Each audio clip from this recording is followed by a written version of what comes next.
Hey, what's going on, everybody? You made it back. We are ready to keep you company. Thank you guys for joining us once again. Don't forget to follow us on the social media scene. You can find us on Twitter at @theblown_save and on Instagram at @theblown_save. We have been posting snips of the show on TikTok as well, so make sure you check those out. Don't forget, you can also still reach out to us at theblownSavePodcast@gmail.com. You can find the show anywhere you listen to podcasts or music, like Apple Podcasts or Spotify. And if you want to support the show, it doesn't take a lot to do so. Hitting that like, subscribe, or share doesn't cost you a thing. Anything that you can do helps the show tremendously.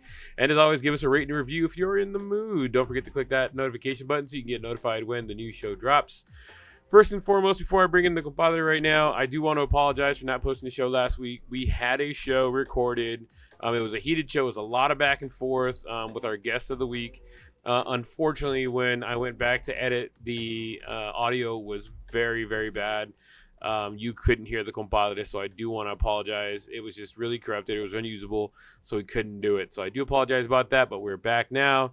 And speaking of which, the one, the only Mr. Compadre, RD Casas, how are you today, sir? What's up, compa? Feeling much better now that I got that extra little break that you gave me. An extra little hour makes a difference. Hey, whatever Yeah, gets you ready, whatever gets you in that mindset, compa.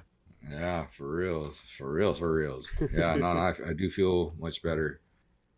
That's good. That's good. I was just letting the listeners know that I apologize about last week's show, that the audio file was corrupted and it was unusable, and that's why we didn't post a show last week. But Our picks were so bad, anyways. they Even if were we kind really, of go back, yeah. We're not going to but talk it was. about week I felt two. like it was upside weekend, anyways. You know, there was so many upsets. It was one of those. If you bet on all the underdogs, you made out like a bandit. You would, yeah. If you would have bet underdog straight up, you would have made out like a bandit for sure, Yeah. for sure. But hey, we're back for episode. Technically, it's episode 3, and it's gonna be a banger. I swear to God. So everybody, sit back, relax, and let's get to it now, compadre. The biggest story that we have to talk about happened last night. Shohei continuing his path to greatness yesterday. Shohei became the founding member of the 50-50 club. Technically, right now he's at 51-51. I don't know if they played today or if they're playing or what's going on, but still. What hell of a run so far, and he's got like a week to go still in the season. Not only that, but he was a triple away from doing it all and making history with the cycle, which would have been crazy as it was, but he still went 6 for 6 with 10 RBIs and 3 home runs and 2 stolen bases. This was what's funny is I found out this is the 50th time a player has hit 50 home runs in a season, and it was the season that Ohtani hit the 50-50 or did the 50-50. Right. So a lot of 50s there, a lot of 5 zeros there. A lot So of 5-0. it woo. But it was really done. It was done in such great fashion. It was absolutely amazing. It has been my great pleasure to praise the god of a man in the baseball field of Mr. Ohtani. He's been compared to Babe Ruth. Is this accomplishment going to turn around the conversation, or are we going to start going, well, let's compare so-and-so to Ohtani's season, or Ohtani doing this, or Ohtani doing that? Mm-hmm. Still has yet to be seen. He still has a lot of baseball left to play in his career, so we'll see where he goes from here. But this is a big exclamation point in the talks that we've had about who's going to win MVP in the National League. Yes, for some of our listeners out there is a National League MVP and an American League MVP, so there is a difference. Giggity. Who could we even compare? Let's talk about that. Who could we even compare it to, like Shohei Ohtani and what he's done so far this season? Like, who can we compare Ohtani to, or who can we? I mean, there's one dude I could compare him to, Uh-huh. but it's not in the pros. It's in the college level. Okay. I think is Jack Caglione, the dude from Miami. Okay. He's the only comparable player that I could think of, but at the college level. What did he accomplish? Talk to us. Let the fans know. I want to say he had 2 back-to-back seasons with 30 home runs or more in NCAA, and he was a starting pitcher, left-handed. He's a lefty, meaning he throws left-handed. That's right-handed, left-handed as well too. So I want to say Jack Caglione. Yeah, Caglione from Florida. I'd have to look at his stats here, but let me pull him up. I don't know if they have his college stats. Let's see his college stats. Come on, we'll pull them up. Again, those were just off the top of my head, so don't be judging. Okay. I know, no worries, no worries. Yes, back to back, 30 home run seasons. In 2023, he had 33 tanks, 90 RBIs. That's a lot. The RBIs is a lot for the college level because you got to think about it. They only played like 60, 70 games. So he had 90 RBIs in 71 games. That's wild. That's a lot of RBIs. RBIs. That's a ton. Yeah. So in 33 tanks in 71 games, like that's again, I get it. They're playing with aluminum, but you know, he had 323. That was his he was 20 years old, his sophomore, maybe like a redshirt sophomore type of thing, looks like. Unless he's older, I guess, as a freshman. Yeah, no, it looked like he was a redshirt sophomore. But 323 batting years, 389 on base percentage, 33 tanks, 90 RBIs. That's his, again, redshirt sophomore year, looks like. Again, don't quote me on that. Just kind of taking an educated guess here. Then junior year, again, redshirt junior year, 35. Those of you guys don't know redshirt, that means they sit out a year. So their freshman year doesn't start until the following year. So they don't lose eligibility. They just sit out for maybe like, I don't know, they call them gray shirts. There's different things, right? A red shirt is just kind of the most common one because there was an injury or something like that. So then, his red shirt junior year, 35 tanks, which is this past year, 35 tanks, 72 RBIs, 419 batting average, 544 on base percentage, just like stupid good numbers, right? But he was also a pitcher. So again, redshirt sophomore year. So he did hit his like redshirt freshman year, but he did not pitch his redshirt freshman year, and it looks like he pitched his redshirt sophomore year. He went 7-4 with a 4.34 ERA, nothing to be too impressed about. Strikeout 87 in how many innings pitched? 74, so that's good. Anytime you're more than 1-to-1 ratio is good. He's slightly above that. Then this past year he went 5-2 with a slightly higher ERA, 4.76. With same thing, a little higher than a one strikeout to innings pitch ratio. I mean, again, like comparable, like that's the closest I got for you, bro. You know, the closest I could get to you. I mean, unless we're talking like high school player type of things, there are of course, but we're talking about like higher level players. I mean, that's this guy, and this guy got drafted. Where did he get drafted? He got drafted. He just finished getting drafted. Drafted by the Royals in the first round, number 6 overall. The rich get richer. Yeah. So I think he's going to be a hitter only type of thing because he wasn't a bad pitcher, but not dominant, you know? Gotcha. I mean, let's check his whip. Where's his whip at? You got his car? Yeah, I see his whip is 1.42, 1.52. You want to be in the low ones, if anything. So that's not, but again, that's at the college level. They're still youngish. He's 21 when he just finished up his last year, you know? So he's there. But yeah, that's the most comparable thing I got to you. It's not even super comparable. That really isn't super comparable. I mean, but still, it's very impressive only doing it in 71 games where the Major League Baseball players have a trouble doing 100 RBIs in a season, and they play 150 games. So double that, and they don't hit those numbers. So that is very, very impressive, which is awesome. Comparable. Do you think this will go down as the single greatest season in MLB history? No, and one of the things we were kind of talking about in the last podcast that got screwed up, that type of thing, like the audio and all that, was will this be one of the most historic seasons? You know, because we talked about like who's having the most historic season, Judge or Ohtani. We're not saying who's the better player or anything like that. We're talking about who's having the most historic season. Right. Okay. And the most historic season, in my opinion, it's gotta be Ohtani. He's doing something that's never been done. And then it feels like this dude has a flair for the dramatics. We were talking about it, me and you privately, in terms of like just when we chit chat on the drives home, like this guy has a flair for the dramatics. I mean, he had a walk-off grand slam and hit 2 tanks when he went 40-40, right? Or he hit 2 tanks that day, no? Yeah. But he had the walk-off grand slam. The walk-off grand slam was a big one. It was it was number 40. Right, number 40. So like walk-off grand slam to enter the 40-40 club, the first one in Dodger history, right? then we all kind of know, well, and we don't even want to say like, for sure until it's getting done, because I remember when Matt Kemp had like the same number of games that Otani had to get to 50-50 and couldn't do it, right? But I'm saying Matt Kemp had that same opportunity to enter 40-40. He had like 13 games left to enter 40-40 and he couldn't do it.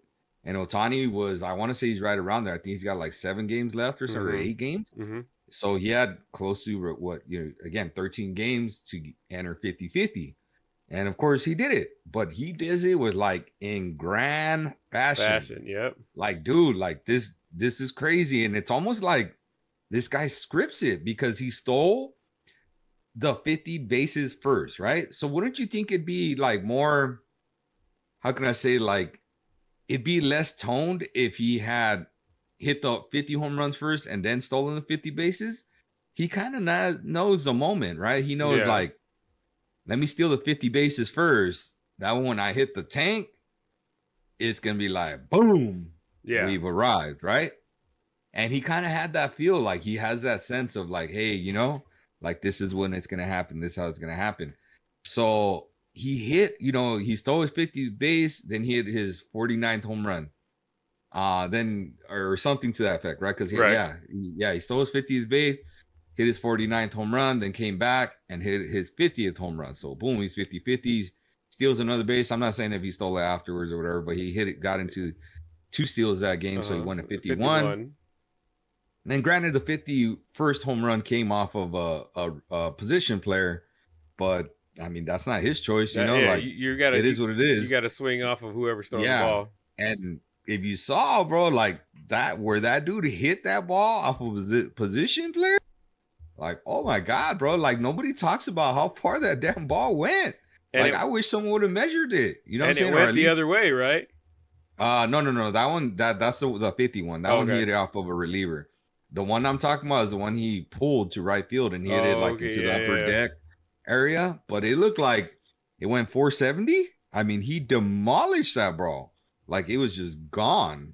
And off of a position player. I mean, you know how strong you got to be to hit it that far off of a position player?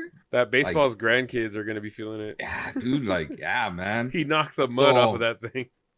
Yeah, and I saw that there was like 5 big monumental things that happened while he hit, within that one game he had, right? Like he's the first dude to ever have 3 home runs and 2 stolen bases in one game. Like that's never happened. He had the second or third most total bases ever in a game. He's the only one to ever have that many total bases without hitting 4 home runs. There you go. That's the one I was going to point out. He went 6 for 6. That's another thing that you hardly ever see. I don't know how many dudes have gone 6 for 6 this year. He had the 10 RBIs, which is up there. I think there's only like 2 dudes that have ever had more RBIs. I want to say 12 is the record. I mean, like, geez, like, just look at the numbers. Like, that's just crazy, dude. So people talk about like this might have been, in my opinion, for sure, it's the single greatest non-4 home run game. That's like, without a doubt, like the single greatest non-4 home run game. Yeah. But it's up there in the top 5 for the single greatest games for hitting. Don't you think? I do. I don't know. Like, it's crazy. And you know what? Kudos to Skip Schumacher, the coach from the Marlins. He recognized the moment and he said, hey, they asked him, why didn't you just pitch around Otani? You already knew, like, the game was out of hand, this and that. And he, for lack of better words, that was chicken shit. Like, why would you do that?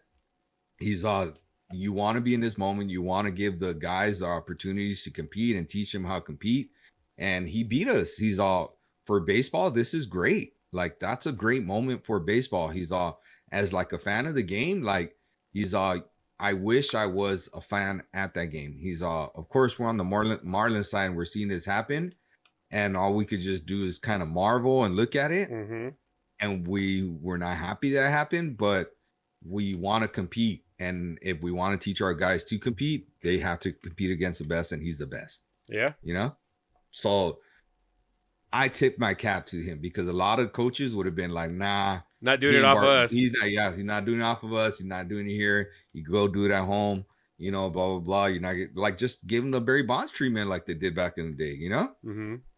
And kudos to the Miami Marlins fans. They gave him a standing ovation on the road. Like, I mean, that doesn't happen, bro. It Like, doesn't.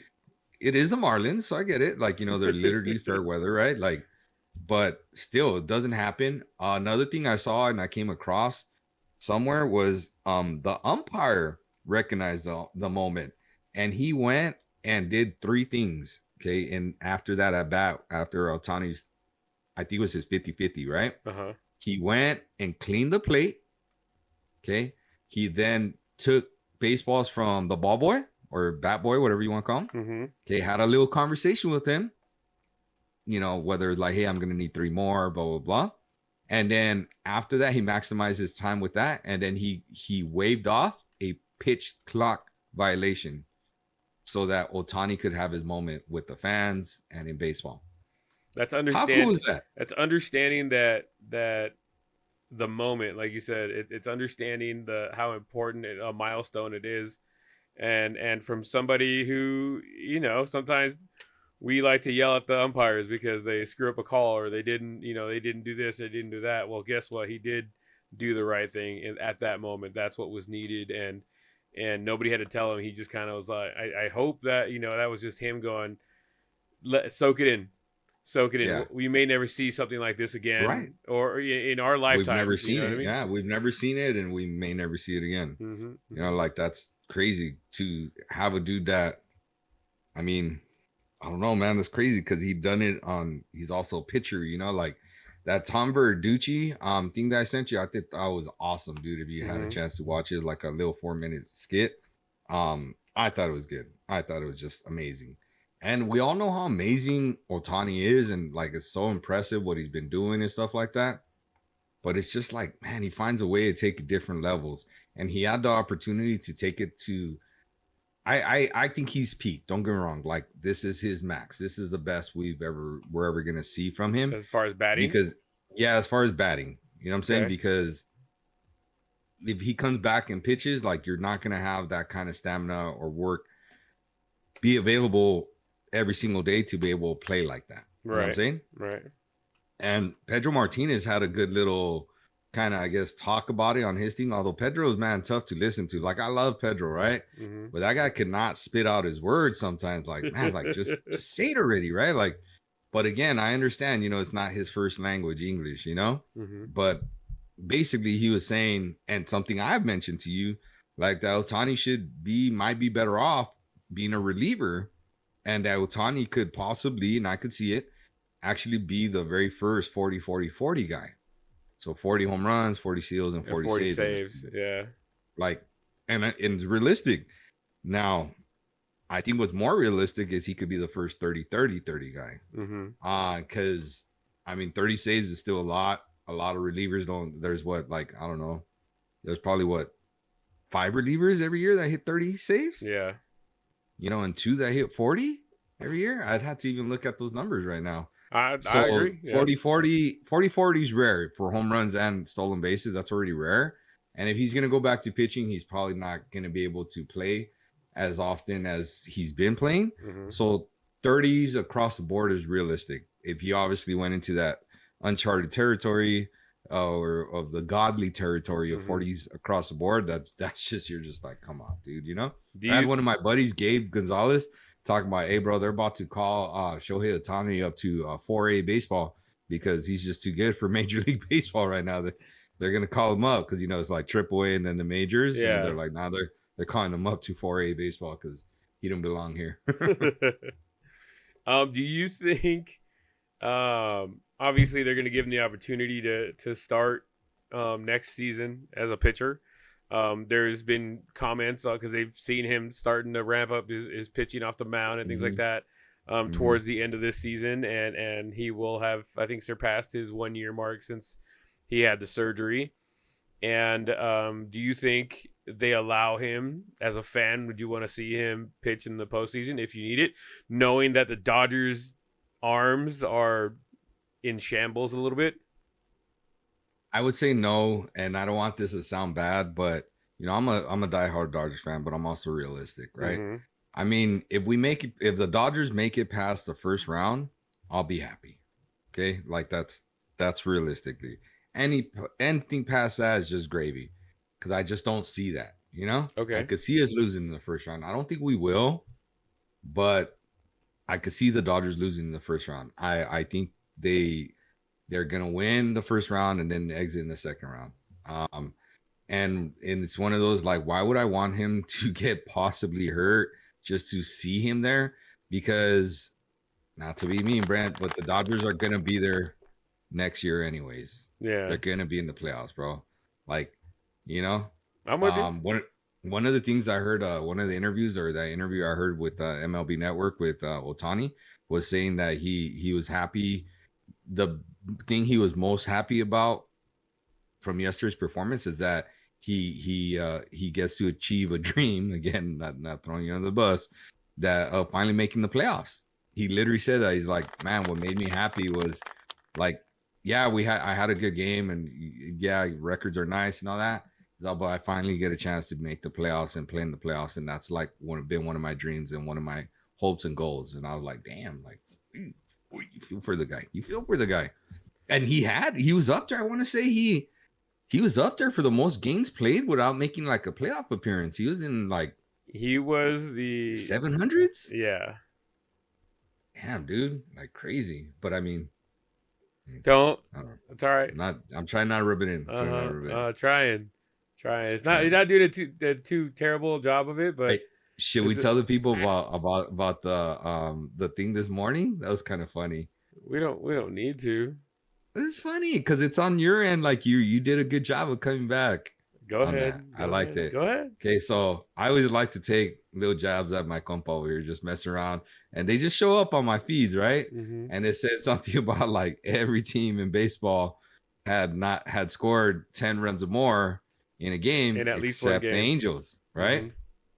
And so I sent it to you, and I was like, I didn't know that. I don't keep track of the Angels like that. Which is funny because the one team they scored 10 against was against the fucking known, Dodgers. Right? Like, it should have been against someone. Yeah, I should have known who that. I love that. I should have known who it was against, right? Because it was a game I kind of watched, right? Mm-hmm. I didn't actually watch much of that series at all.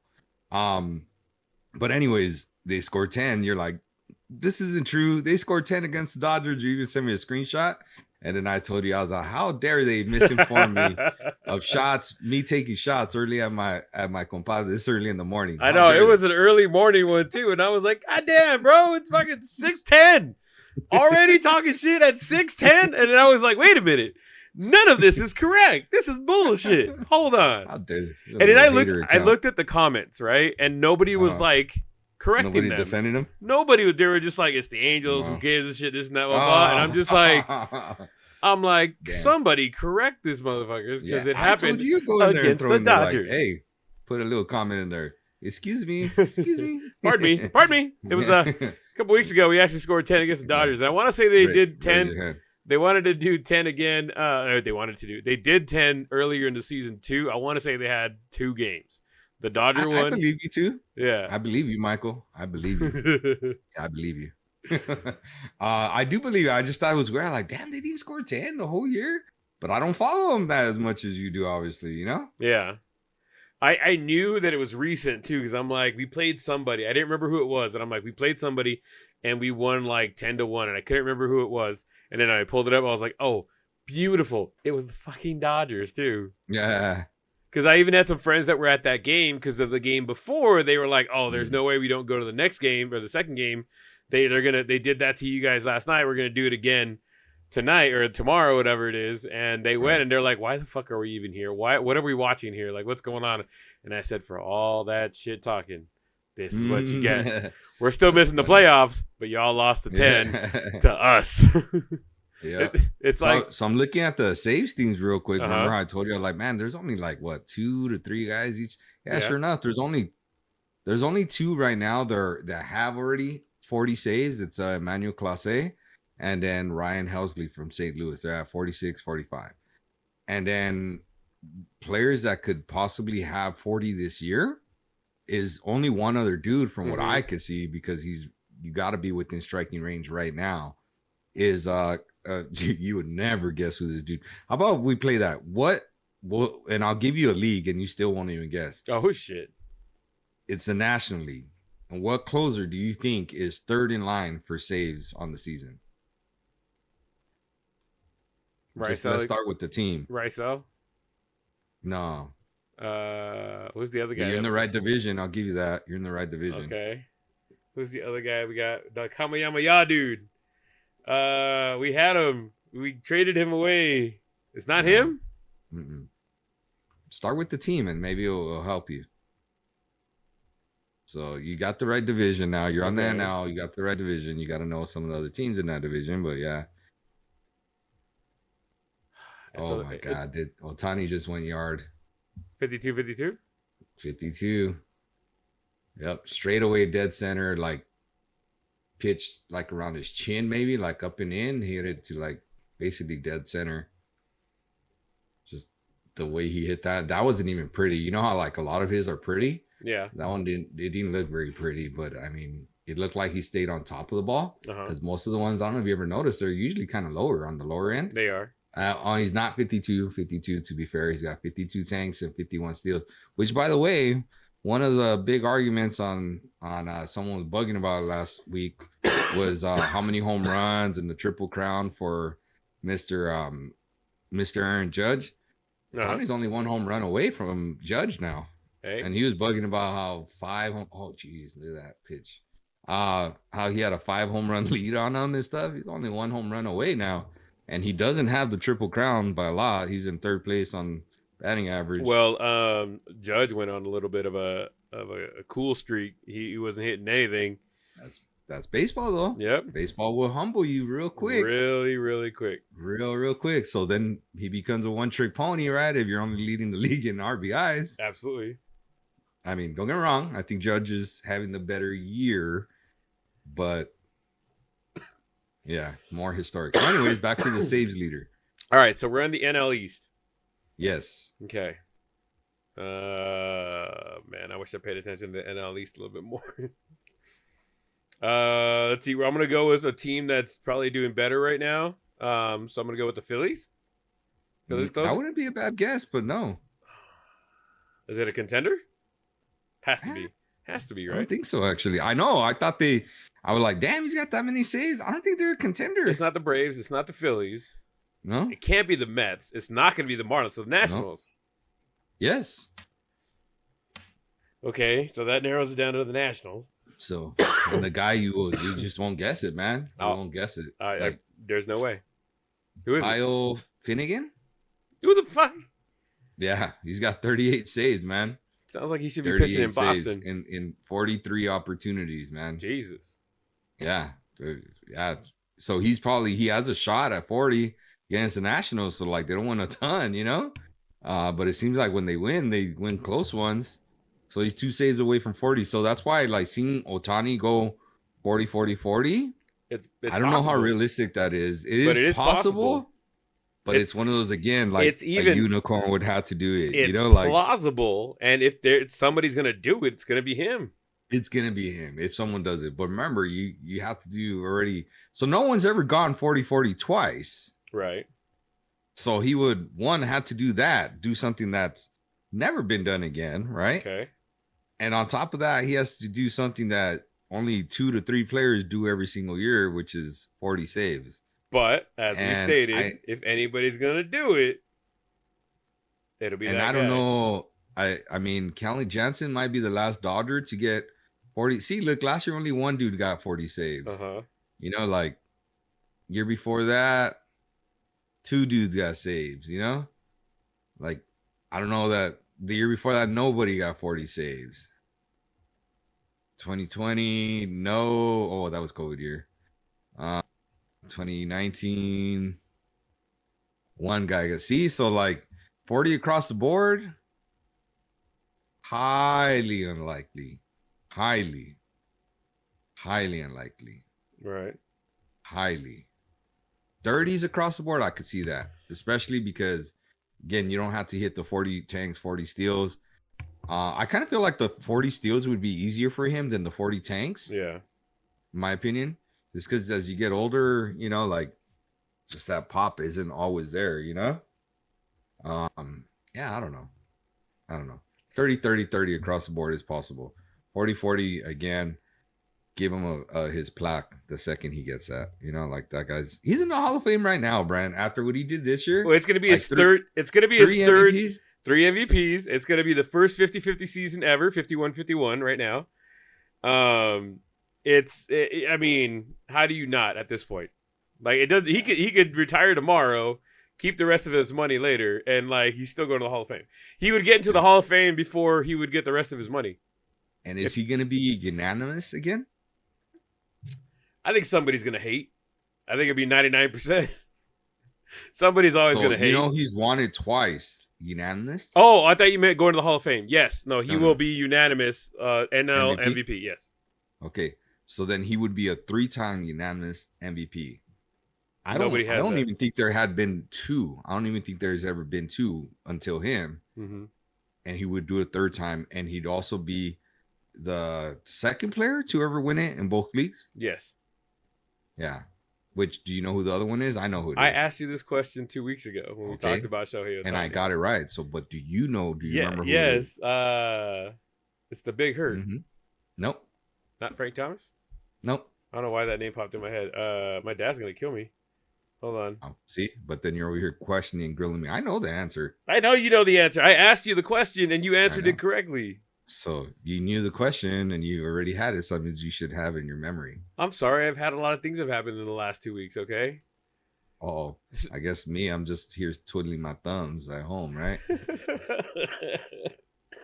So no? If I gave you the teams, would it help?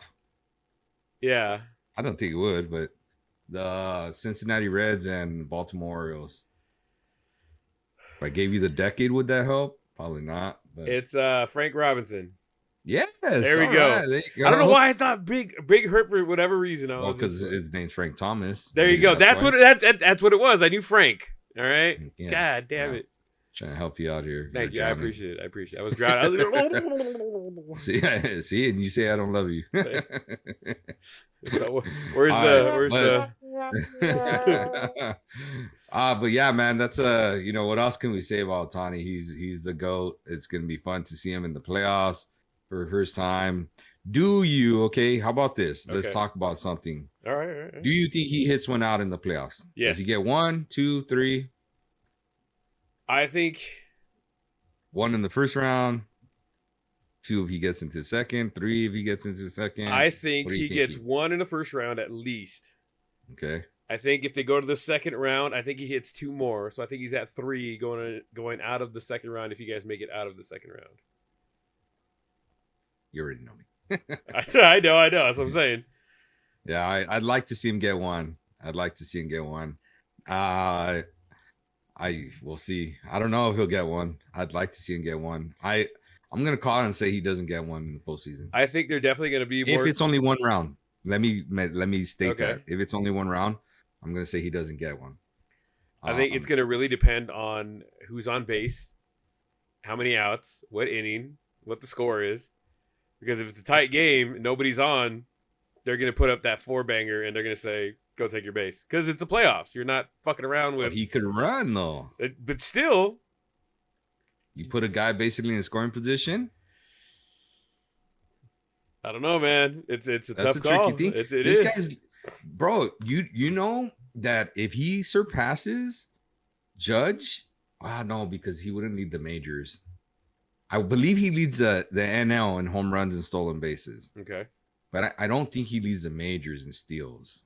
Gotta check now. No, I want to say there's another dude somebody's got saw like 57 or something like that. Yeah, I saw another dude. Where did I see this?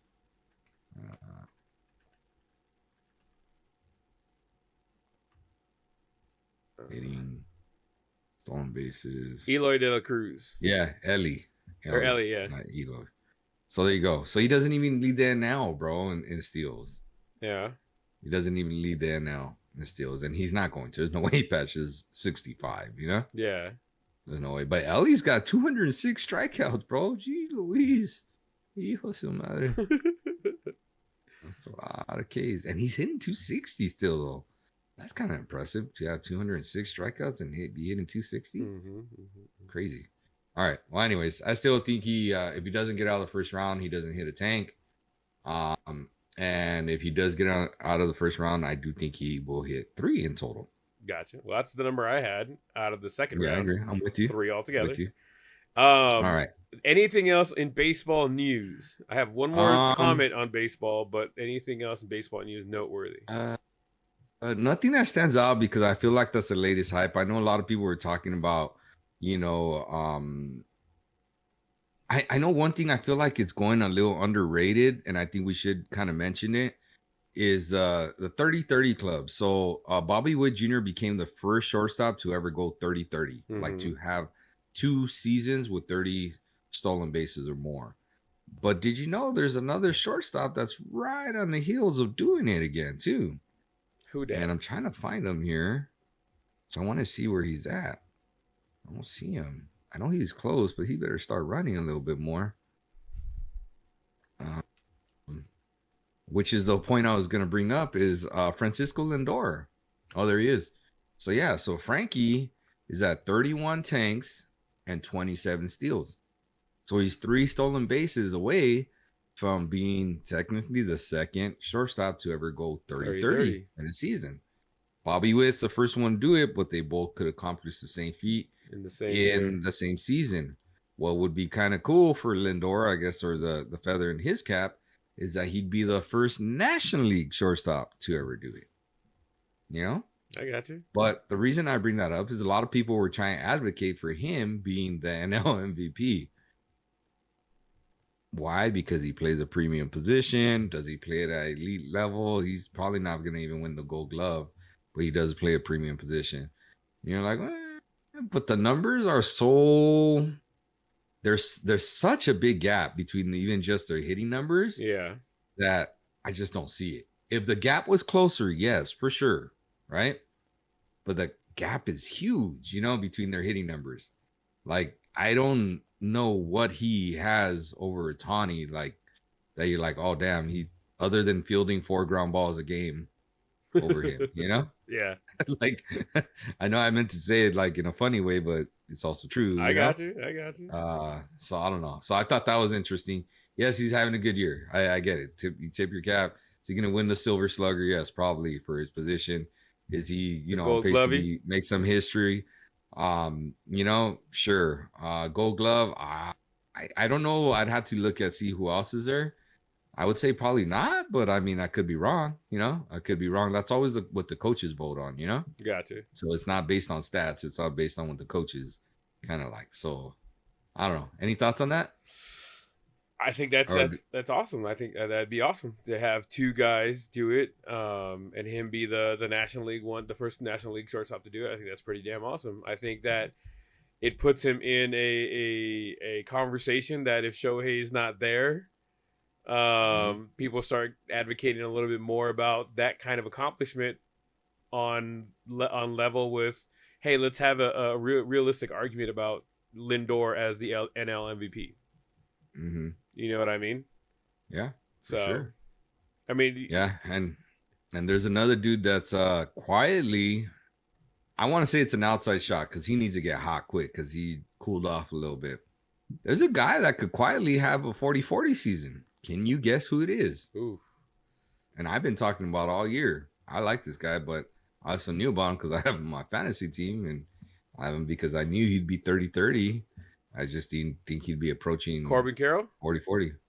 No, not a bad guess, but Carroll actually, surprisingly, he slowed down a lot on the steals. And I think he's on pace for 2020, but no, not him. Decent guess, though. Carroll's not going to get 40-40, though. I don't think he's ever going to get 40 tanks. I don't know, man.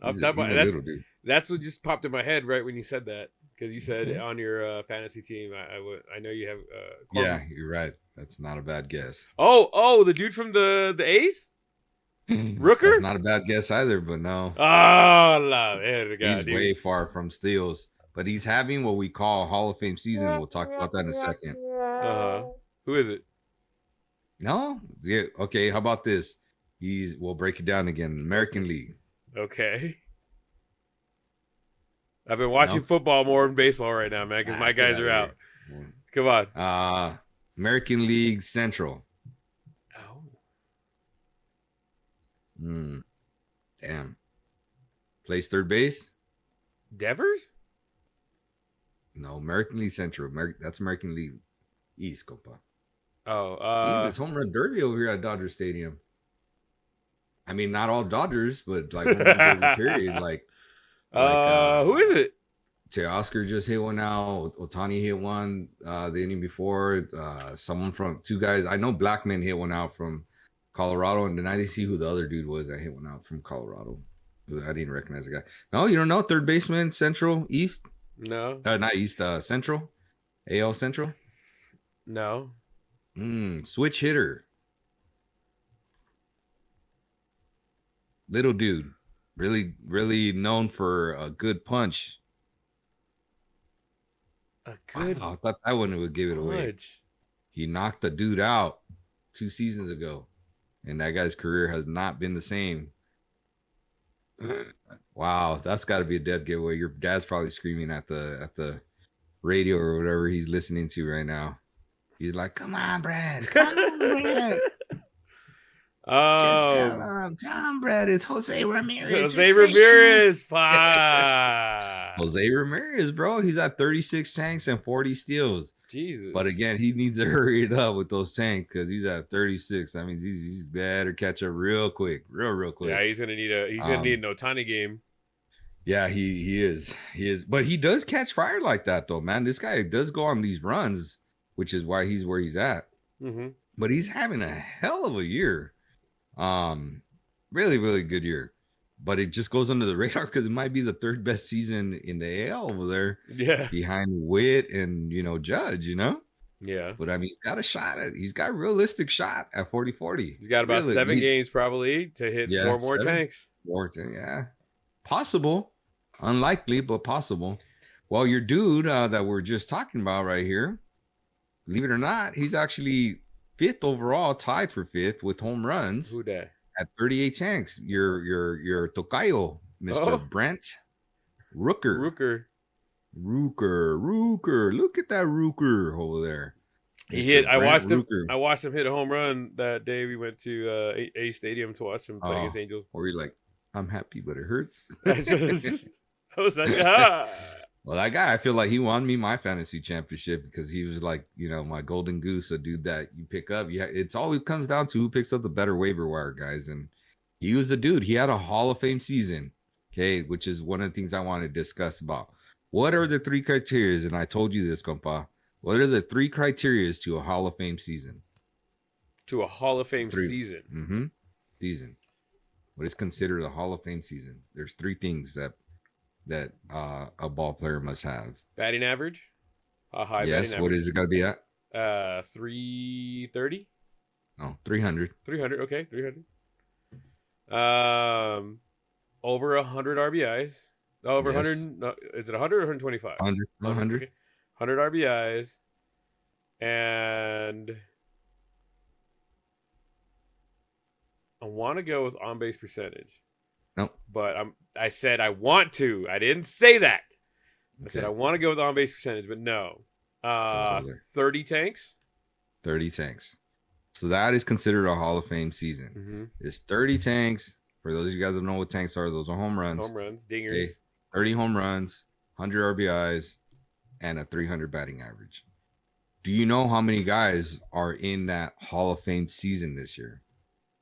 Ooh. Over, under, let's say 5. Under, okay? I'm going to start naming them out.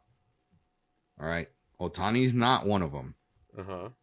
Believe it or not, because he's at 296. I want to say Whitty is. Judge is one of them. Uh-huh. So that's 1. Witt. Marcell Ozuna is number 2. Mr. Your Tocayo, Brent Rooker is number 3. That suspense is killing me. Yes. Bobby Witt is number 4. Sorry, I got to look at the numbers across the board. Oh, and he's he's 1 RBI shy. Mr. Vladdy Daddy Jr. Okay. is 30 home runs, 99 RBIs, and 322 batting average. So he's going to be number 5. Mm-hmm. And I don't see anybody else, compa. So technically, right now, the under wins, and I called it. Technically, yes. Yeah, technically, enough. He's not there yet. Will he have it at the end of the season? Probably. Yeah, most likely 1 RBI. I would hope so. Yeah, because I don't see anybody else. Yeah, nobody else. The only other one that has a shot is Shohei. He needs to get that batting average going up a little bit. But so late in the season, I don't know that he could jump 4 points, you know? That's a lot. It's kind of a lot. Usually it's 2 to 3, but 4. I mean, he could. I mean, he jumped into 296 by going 6 for 6, right? That'll definitely help. You get another one of those. Yeah. 6 for 6 games. And these stats are up to date. They're saying 52 home runs, so he's literally up to date. So yeah, so we're gonna have 5 guys that are gonna have Hall of Fame seasons this year. Kind of cool, right? Right. Love it. I love stats. I'm such a stat guy and all that stuff. I'm gonna test your stat knowledge here in a little bit too. Better be baseball. I'm not the greatest with the other sports. Baseball. It's a basic football question, but I want to see how good you get. So the one thing I want to point out or bring to light, as they say, for baseball is our one and only Mr. RT Casas, the compadre, won his baseball fantasy baseball league. He won this week. He's the champion. Congratulations, champion. Oh, yeah. So congratulations on getting that W. Won that on the very last day. I was losing all week, and on the very last day, I won it. Hey, whether you win by an inch or a mile, a win is a win. That's right. Never had your car. All right, jumping into football. One of the things I wanted to talk about was Tua. He went down with another really bad, severe head injury. It marked his 3rd concussion in his short time in the NFL, not including any that he had already had in college. A lot of former NFL players who have dealt with the CTE and have walked away from the NFL have come out publicly to try to plead for Tua. Excuse me. Have tried to. 1 second. Ooh, that came out of nowhere. Write it down. What time? I got you.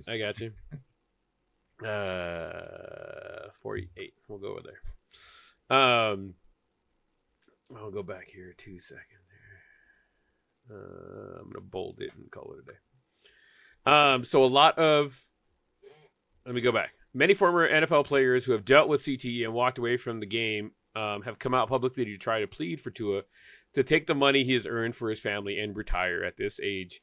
I can't say that I don't disagree with them at this point in time. It's more about your health. I know that sometimes these NFL players or athletes that come from families that don't have, that haven't had much as they grow up, and they get this kind of money, and a lot of pressure is on these athletes to perform, to be able to take care of not only themselves and not their immediate family, but like in Tua's case, he's basically taking care of the whole Tonga Vailoa village, if you want to call it that.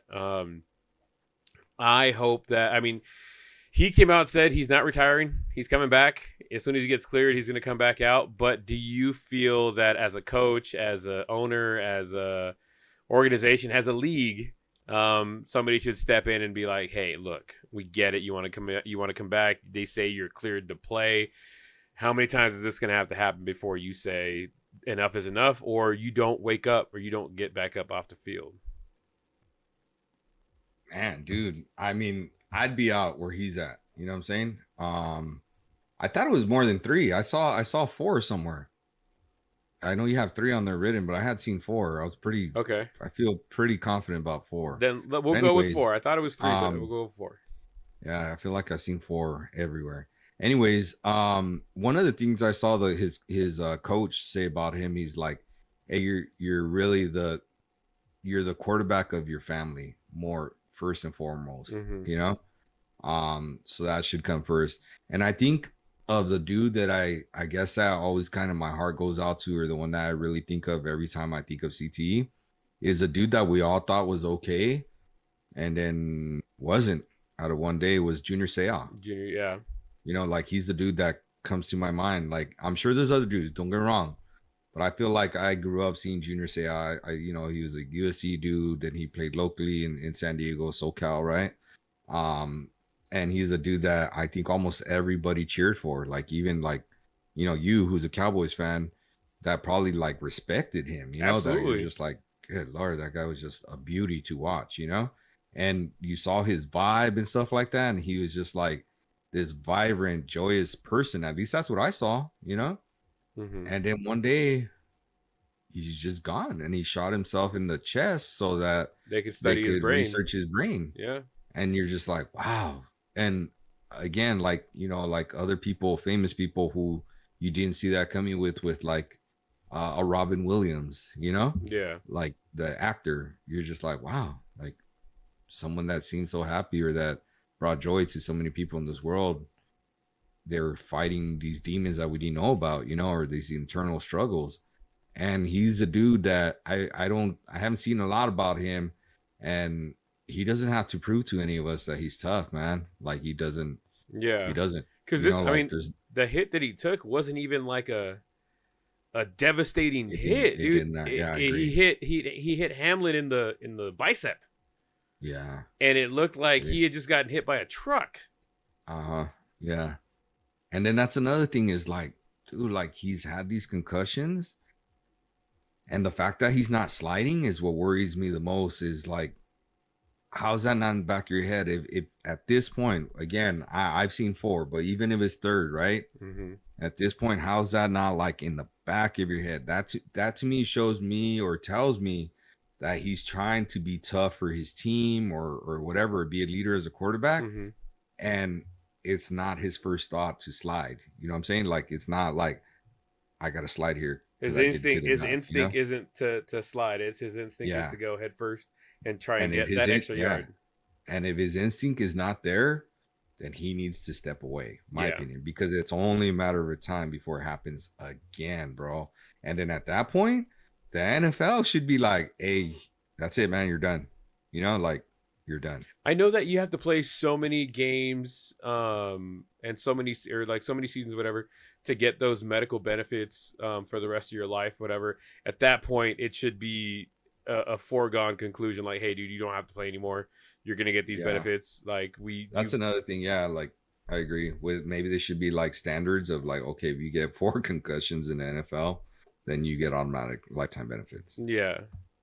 So yeah, who knows, right? If anybody of importance is gonna hear this or see this or whatever, and but it's very important, you know, especially families now and taking care of their kids and young kids playing football and going through these things at the younger Yeah. level. And I know they're teaching kids how to tackle better and how to do this, how to do that. But sometimes in the heat of the moment, things happen, and you just really have to worry about your kids and yourselves. Sometimes there's no game in any like in any sport, any aspect of any sport, right? That's worth um, killing yourself over. At the end of the day, they're all games. You know what I mean? Whether it be Yeah. football, baseball, hockey, basketball, whatever it might be, rugby, even. You know what I mean? At some point, you got to be like, hey, this ain't worth it. I got to take care of my kids. I got to take care of my family. I got to take care of, you know, there's more important things than the game. But I think that there's just so much pressure to perform and to do these things, especially because look, you make it to the NFL, right, or in any major league sport, you make it into any major league sport, you are the creme de la creme. You are that top 1% that made it all the way there, and it's got to be hard to have to walk away. You know what I mean? Like whether or not it's health reasons or whatever, it's got to be tough to be like I'm physically fit minus the concussion, to be able to play at this level, to walk away. You know what I mean? That's all you've done. You've strived to get to this point. You've reached the pinnacle, and now you're basically being told you can't do it anymore, or you shouldn't do it anymore. Because I'm sure they're Mhm. going to clear him at some point. But is it, you know, just because you could, does it mean you should? I would hate to be that doctor that clears them. I'll tell you that. I would not be that doctor, but I'm not smart enough to be a damn doctor I'd have anyways. to But I would pass that not one be that off. Yep. doctor. Yeah, I'd be like, you ain't getting that signature for me, man. You're not getting a signature for me. 100%. 100%. I was looking at this. You're right. It is 3 that he's had on here. I was kind of looking because I was like, man, I thought I had heard 4. Not that I knew. I thought I had seen 4 quite a few times, to be honest. But I saw something while I was doing that I saw, and I was like, oh, come on, Brett. Brett Favre said he estimated he had suffered an astounding 1,000 concussions throughout his 20-year Hall of Fame career. Oh, Jesus Christ. And you're like, come on, bro. Like, you probably got hit 1,000 times, but right? Yeah. Well, even that, like, realistically, 1,000? Maybe not every time they hit you. Yeah, that's what I'm saying. He got hit probably 1,000 times, not in the head, not concussion. Do you really think he got hit 1,000 times though? He was a runner. He got smacked around 1,000 times though. Like, how long did Favre? 20 years. So 20 years, 1,000 divided by 20. Let's do the quick math, and that's assuming he played every single game, which we know he didn't, right? I mean, that's a lot, dude. That's a lot. Divided by 20. That's 50 concussions a season divided by what? 16. So 3. So that's 3 concussions a game. Yeah, he's crazy. Serious math. I mean, but here's the thing. Assuming he played every single game. I could see him getting hit, like tackled or sacked 3 times a game. 3 times a game. I could see you 1,000 times getting hit, like in your lifetime or in your career, but concussion, why every single time? Get the fuck out of here. Yeah, he just wants to be relevant. He wants to be known for something else. Yeah, other than stealing people's money. And then he did come back like a little bit later because it is in the footnotes here. He did come back once he realized what the diagnosis was for a concussion, and he says he is officially believed to have had 3 concussions based on the number of times he was knocked unconscious in a game. I'll give him 5. How about that? Okay. Right. Over 20 years? Well, he played a lot of years. Yeah. I can see it. I believe that. You tell me 5, I believe that. I believe you, Michael. I believe you. Can you put that as one of the little button things for us? Which one? When you get a chance to, I believe you, program. I'm working on grabbing. I'm getting that. We're going to be upgrading the recording studio, quote unquote. Yeah. And getting a little soundboard. I would love that. That's got to be mine right there. That's got to be one of the ones I wanted. Like, I believe you, Michael. I believe you. If you said he did it, I believe you. There you go. All right, guys, real quick, before we get into the next topic, Ohtani just hit another home run or stolen base. Stolen base. So we're at 52-52 and counting. Mm-hmm. There's a realistic opportunity for him to go 55-55. So keep an eye out. So talking from one Packers quarterback that goes to New York to another Packers quarterback that went from the Packers to New York. Rodgers and the Jets got a W on Thursday night against the not so good looking New England Patriots team. Should the Jets be excited, or like the fans be excited, or should they pump the brakes on that Jets liftoff? Do you think Rodgers actually gives the Jets hope, and will he make it to the end of the season healthy? I don't think it's Rodgers that gives them hope. I think it's Breece Hall. That dude's a stud, man. Mm-hmm. Breece Hall is he's the next like top running back. Like that guy's the next dude, you know? America's next top running back. Yeah, he's just the next guy. He is very impressive. He's really good. I like him. He's at this point, Rodgers is more of a game manager. You know what I'm saying? Yeah. He's a veteran game manager and that will take advantage of weak teams. You know? I think that Breece Hall running as good as Breece Hall is running definitely gives him more of an opportunity to run the play action pass, to be able to get the ball out, because they're going to have to fill that box to try and contain Breece Hall, and that's going to help him out manage games even more and make some of those spectacular Rodgers plays. How much longer do you think Rodgers actually plays? 1 more season? 2 more seasons? Depends how this season goes, you know? Mm-hmm. They're getting we've talked about this. They're getting closer and closer playing flag football in the NFL. This is true. You know, so 2 hand touch. You know, they're not gonna. It's a matter of how much his body will hold up for him. Uh-huh. I don't think like the players are gonna hurt him at this point. It's just a matter, like, you know how it is, bro. We're getting older, like, and our body just starts giving up on us just on its own On its own, yeah, I got you. for movements we do, not for like, being hit or something like that. It's for just general movements we do. And he's right below us, right? How old is that dude? 41. So he's right below us, Yeah, right? but he's taking a lot more hits than us. Oh yeah, for sure. Well, maybe not me, maybe you. You've taken some hits. I laid you out one time in center field. We talked about this before. We don't need to revisit it. It's okay. It's okay.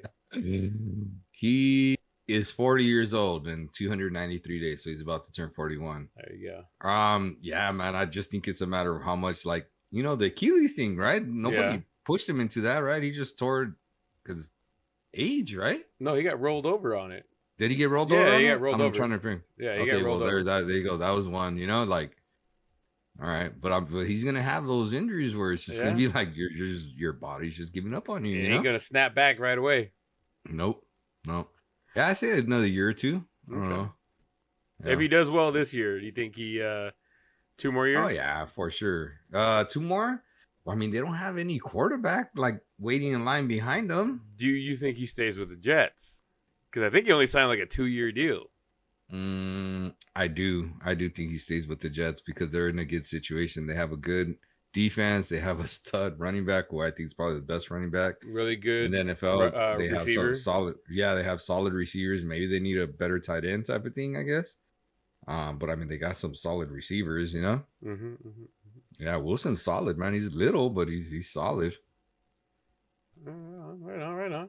Speaking of the quarterback train, Bryce Young gets benched after 2 games. Is that really all on him, or do you think he's really being set up for failure because of the team that's around him? Little of both, Okay. Expand on it. He's clearly not been the dude he was in college, He's a local boy, so we're always gonna root for the local boys when the modern day, although it's not like a school I'm terribly fond of or whatever type of thing. Because I'm not a big fan of like private schools. Like, I'm more of a public school guy because I'm a public school teacher, right? But he's still a local boy, so I'm always gonna cheer for the local boys. And he's had opportunities and he hasn't performed, and maybe he's just not reading the defenses. And it's one of those things that that thing that I sent you with Tom Brady, where they're not giving these young kids an opportunity to develop and grow and learn and become starting quarterbacks. Now the norm is to throw them in, like, draft these dudes and you're starting on day one. That's the norm. But before, that wasn't the norm, bro. Like, look at Tom. I don't know. I'm trying to think of like one dude that comes to mind that won the Heisman and came in. And he wasn't even the starter for like a year. He was holding the damn clipboard. I'm drawing a blank on his name for USC.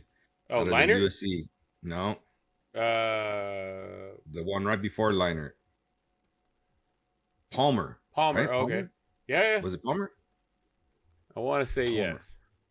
Palmer. Matt Palmer? No. No, it was Matt Liner. Carson Palmer? Carson Palmer, yes. Carson Palmer. So, like, that dude came in. He was a stud. He won the Heisman Trophy, tough as nails. Like, I really liked him, And they had him holding the clipboard for, like, basically 2 seasons with Cincinnati. And then he's like, all right, well, yeah, you're not ready, You're not ready. And I felt like that used to be how it was, And then at some point, they're just like, oh, let's just feed him to the Lions, and we need him, and we drafted him to be our quarterback, and they don't let him develop. And Manning saying like, hey, man, they used to come in, and you used to have to fight to be the second stringer or the third stringer, and then move your way up. And little by little and over time, as you gain more knowledge, you came in and you were ready. You came in with that eagerness. Yeah. Now they're just relying on their athletic ability, and hey, the knowledge will come as you go. And that's, again, I'm just summarizing what I got. I'm with you. No, I'm with you. And I agree, dude. Like, they are like, look at Caleb Williams. Like, we all know he has the skill set, right? But does he have the NFL knowledge, like, that you need to read everything and to react and stuff like that? And he was so much more gifted at the college level than all the players. At the NFL, you're taking the elite college players and they're all together, and now they're scheming against you, unlike how they did at the college level, because the college level they mentally can't scheme at that level that they can at the Right. NFL. Each These college dudes are team, groomed. other than the big probably like 4 or 5, Mm-hmm. have only 3 or 4 playmakers, right? Like Yeah. serious playmakers on their Mm-hmm. team. So it's I don't even hard. know about 3 or 4. I'm thinking two, maybe 3. But my point being, you can scheme Mm-hmm. around that. You can kind of play around, keep it away from them, or get away from them. Well, in the Mm-hmm. NFL, however bad we like to talk shit about certain teams, they're Yeah. still the top of they reach that pinnacle of the NFL. They're NFL fucking players. You know what I mean? They Mm-hmm. should be playing better, but we talk shit about certain teams and or certain players and certain teams and things like that. But they have to have that ability to do that. And I agree with you. I feel like there's been a lot of really good quarterbacks that have come in as the backup in the past, and then got put into a situation where, like, okay, we need you to come in now, and have flourished because of it. Tom Brady being probably the most famous one. I know that Drew Bledsoe had to go down twice, and their replacements did very well. Tom Brady being one of them, and then Tony Romo was the other one. When Bledsoe played for the Cowboys, he went down. Tony Romo came in and had some pretty good seasons with the Cowboys. Obviously, you can't compare the Tony Romo's career to Tom Brady's, obviously, but And really compared to nobody's a Tom really, Brady, though. it's a really Fairness. tough one. But like, there's players like that you have to kind of build behind. Look at it was Peyton Manning, and who was his backup when they drafted him? He was the backup for 1 year. The teeth. He retired. He retired himself. He played for the Colts. Backup quarterback? He was the backup quarterback for 1 year when Peyton Manning is there, and then Peyton Manning left. Oh, I would. Yeah, I don't know. And he retired himself. Andrew Luck. Andrew Luck. Thank God. I was just typing it out. As soon as you said it, it popped up on my screen. Andrew Luck came in the following year, but he got to learn for a year from Peyton. You know what I mean? He got to pick his brain. He got to figure out what's going on, what's this and that. What are you seeing? What are you doing? Because it is a huge jump from the college level to the NFL or to professional level in any sport. But this is, highly volatile and physical, and you're gonna run into those things. And if you throw somebody in there that can't scheme that, like you said, at this level this quickly, or can't understand it that quickly, even Patrick Mahomes was behind the dude that almost lost his leg. Alex Smith. There it is. Yeah, he backed up Alex Smith until Alex Smith got hurt. Then he went in there, but he wasn't the guy immediately. And look at how much he's grown because of it. So, to be fairness, compas, you're throwing inaccurate facts out there. What These happened? dudes did come and start right out the gate. Patrick Mahomes wasn't the starter out the gate. Yeah, I don't know about Patrick, but Andrew Luck was. Andrew Luck was the starter, and I don't even think he was. So not Brady. Manning got shipped out because they had Luck. Oh, okay. I thought he got drafted before. But Patrick, I think you're right. I think it was his second year. I'm about to look him up, but I knew Luck was, and I was looking at Carson Palmer, and now he wasn't the starter right out the gate, but he did start a lot of games that year, his rookie year. So he did have the clipboard. I don't know because I'm looking at like their draft dates. So like right now I'm looking at Mahomes' draft year was 2017 first round 10th overall, and he started 2017 one game. So that tells me you're right. He sat down for basically a full year. Yeah. And then 2018, that's it right out the gate. He was the guy. 16. I don't know about being hurt type of thing because homeboy came out and threw 50 TDs that year. So 5,000 yards, 2 times done in his career. Who said 50 TDs at 52? No, I was saying Alex Smith got hurt. I know that's what I'm saying, but he started 16 out of 6. Well, he started 16 games. I don't know if they were playing 17 or 18 back then. I don't think they were, but it maybe says he started playoffs? 16. Yeah, maybe. I don't know. Yeah, I really don't know. but it says 16 out of 16 um, that year, and then he just took off from there. But still, the point is, he did sit the year before. Yeah. Right. And he had a chance to learn. And now here's another thing, like what you're talking about, or at least another thing I want to talk about. Like, bro, I feel like the success rate is so much lower now of these quarterbacks that get drafted early in the first round compared to before, because they're not giving that opportunity to grow and learn. So I feel like they're rolling the dice in a bad way, where they're hoping to strike lightning and get that quarterback that's just great out the gate. But they're rolling the dice, and chances are, the house wins, Yeah. And they're not going to win when they roll that dice more often than not if they don't give the guys an opportunity.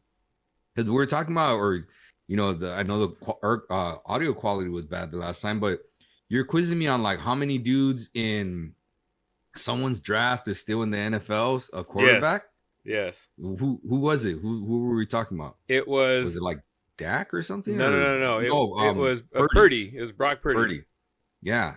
And dude, like, just to even hear that's exactly more to my point of like, none of these dudes are starting because they're not developing them, and they're just throwing them out there to the Lions, and like, all right, here, hey, we need you now, Yeah.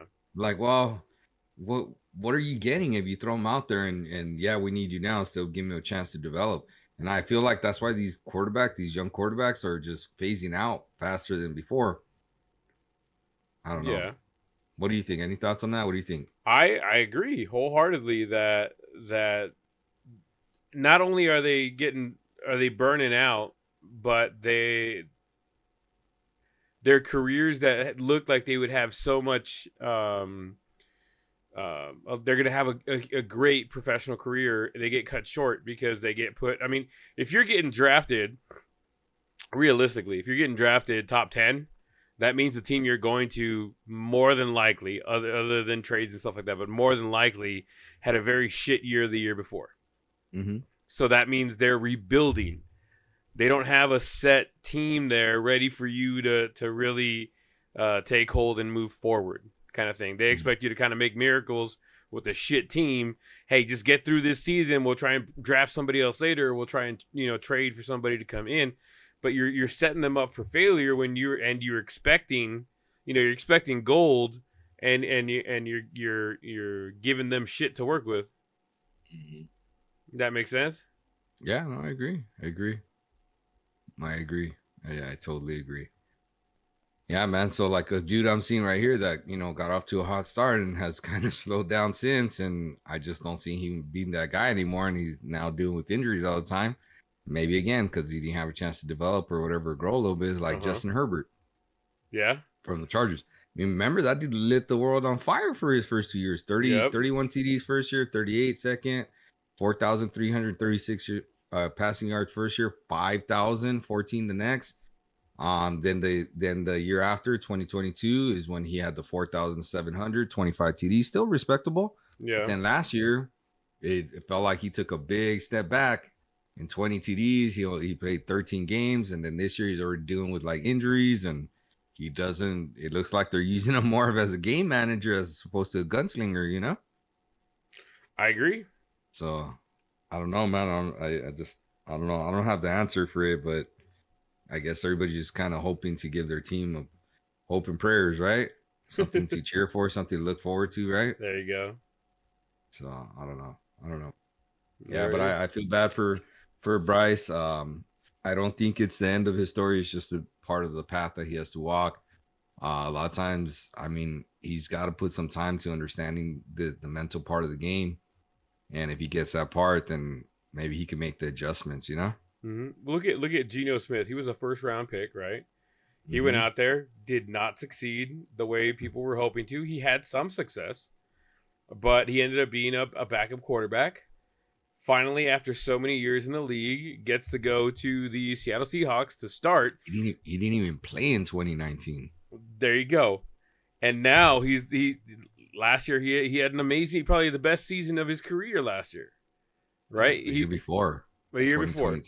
And last year wasn't too bad either. It wasn't bad. And but I think that is because he was able to sit back, learn, and get that perspective that these young kids aren't getting the opportunity to do. Mm-hmm. Mm-hmm. Yep, you're very right. He was a second rounder. He wasn't even drafted I thought that he was high. a first rounder. I didn't know. I would look at. I'm just looking at his numbers because I'm just typing stuff up as you go. Yeah, second round, 39th overall, 2013 draft. But like you said, I mean, he was with the Jets. Didn't do much. Had a 3,000 passing yard season, but looked like he was more of a runner than anything. Yeah, and then kind of fizzled out. He didn't even play in 2019.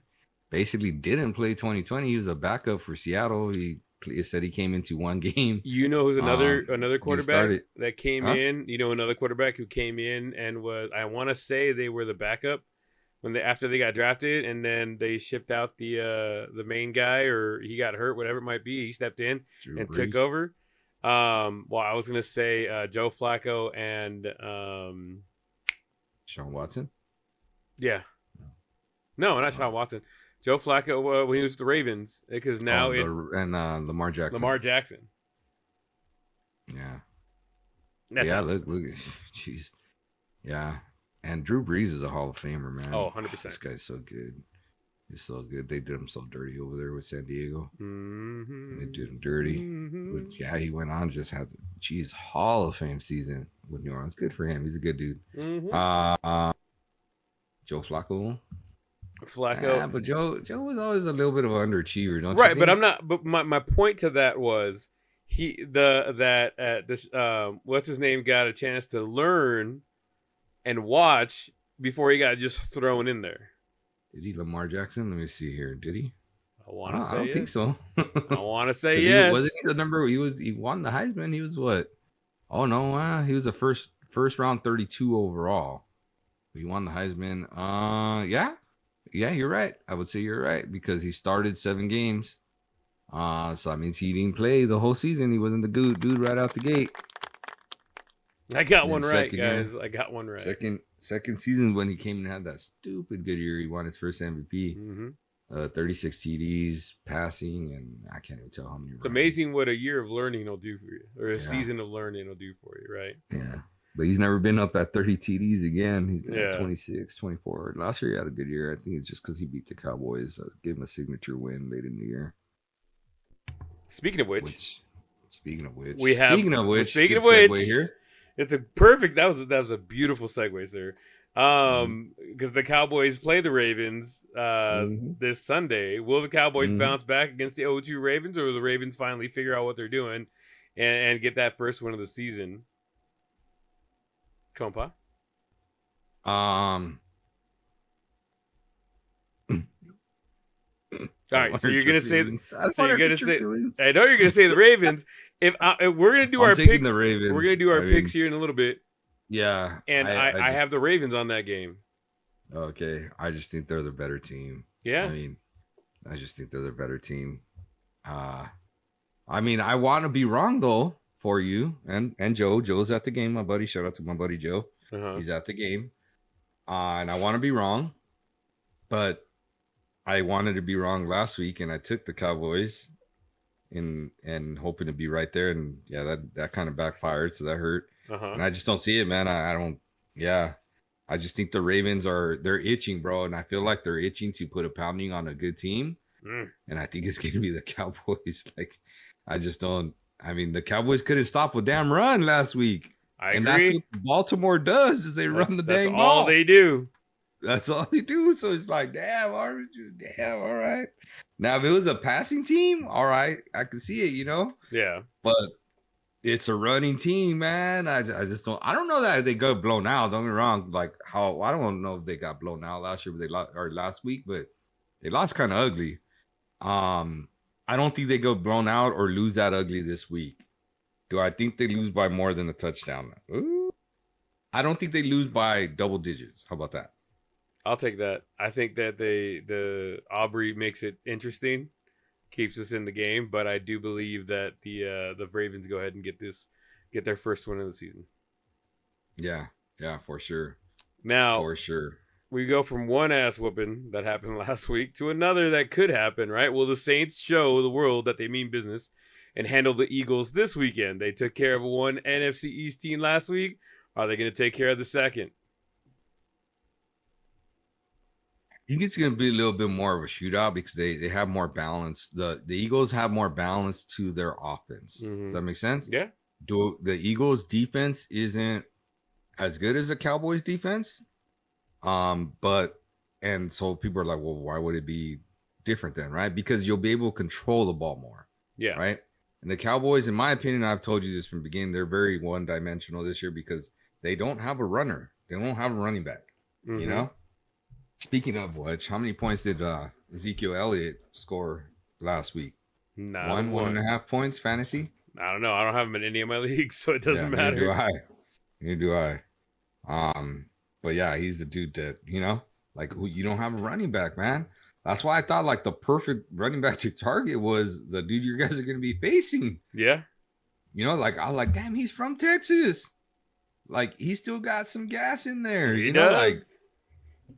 Man. Or go after like someone who has like two running backs, two good running backs, like Tyler Algier from Atlanta, or they should have traded for that dude Allen from the Jets, the backup, the rookie this year. That guy's pretty good. He looks fucking great. He looks really good, but it's like, damn, you're stuck behind Hall now, Yeah. Or gone after one of the dudes from the Lions, but again, teams that are stacked are really good might not give it to you, I think maybe Atlanta might have gone to Algier if you gave him something like I don't know what, right? I don't know what, but if you gave him something, like that's a dude that I would have targeted. Like I think that dude's pretty damn good, So, I mean, hell, Saquon was a free agent. The only problem with that is that they have to pay everybody, and they wouldn't have had the money for him. Yeah. Which they still one more big horse guy to feed, which is the one guy you said that they were gonna feed, and it's looking rough out there. Rough. Yeah, I don't know. So I think it's gonna be closer. Is it in New Orleans or in Philly? I'll tell you here in a second. Where are you? It's in New Orleans. Yeah, I'll take New Orleans, especially them being down AJ Brown. I think it'll be closer, but I think they're the real deal. I think Carr's hungry. He's out to prove a lot of people wrong. Yep. Carr always gets off to good starts and kind of fades at the end. So right now we're still in the early, so we're in the good spot of him. We're in the great starts right now. Yeah, we're in the great start. He does fade early, or late. I'm sorry, he fade late. So yeah, I think they're gonna go in there, and I think the Cowboys fans want them to go in there and 100%. I want them to smack the freaking Eagles in the mouth. Yeah, please do. Yeah, okay. Please do. All right, so we've come to the part of the show that I have on here. It's called Artie's Side Quest. Okay. I'm gonna try and incorporate this every week. It's gonna be different. It should be basic knowledge, right? You're gonna have 60 seconds to answer. Okay. I'm gonna give you the question. No, it's a single question. Oh. But there are 13 answers. Ooh. So there's 13 ways that this can happen. Okay. And I'm gonna give you the question first, and then I'm gonna start the timer. Okay. There are 13 total answers for this question. Possible answers. Well, they're all of the possible answers. Okay. So 60 seconds. Are you ready, compadre? Sure. All right. There are 13 ways to score in a football game. You have 60 seconds. Give me the 13 ways. Go. 2-point conversion, PAT, field goal, fumble return for a TD, interception return for a TD, pick six, passing TD, running TD. That's 7. Passing TD, running TD, kickoff return for a TD, punt return TD, onside recovery TD. No, that would be a kickoff. Why? It's the same thing. It's considered a kickoff return. Yes, it's considered a kickoff return. Keep going. I need asterisks. I promise. Nope. Did I say pickoff return? Yes, for TD? You already did pick 6. How many we at? 8. You're at 9. Field goals, 2-point conversion. Field goal and 2-point conversion. You're at 11. Two big ones. Two big ones? Rushing, passing, throwing. ATs, field goals. 4 seconds. 3. Safety. 2. I'm out. 1.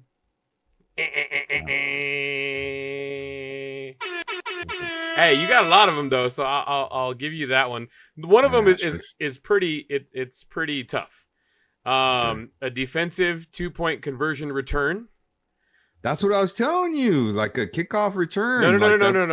No. But like on a 2-point, right? On a 2-point conversion, yeah. So let's just say they intercept the ball, run it back. So there's that one, and then you got safety, which was I was like, oh, he's gonna forget about the safety. So it's safety, field goal, passing touchdown, rushing touchdown, fumble recovery for a touchdown, a pick 6 for a touchdown, the extra point. The 2-point conversion, the defense of a 2-point conversion return, which is the one I was talking about right now. Missed field goal return for a touchdown. Oh, I forgot that one. So if it's a long touchdown, they can have the guy behind there and he can run it all the way back. Block punt for a return, a kick return, and a punt return. Hey, you pulled out 11 of the 13, bro. I don't understand, and I'd be curious. Okay. How is the kickoff not a return for like, let's say the defense gets it, it hits a player, they get it, and they walk into the end zone, or they get it and it doesn't hit a player because it skips away, it doesn't touch them, but they get it and walk into the end zone. How's that not its own touchdown? I think the ball is dead at that point, because I know that on a 2-point conversion you cannot advance the ball past a certain point. So on an onside kick. Oh, okay. So it's the same thing as a kickoff. So it's an onside kick, but it's the kickoff, right? You cannot advance the ball further down the field on an onside kick. So I would think that's the same thing on a. I've never seen a kickoff defensive score. The team can recover the ball, but they can't advance the ball. They're given position where the ball is recovered. Okay, there you go. Wasn't sure. Was not sure. All right. Fair enough. Did you like Artie's little side quest? I liked it. All right.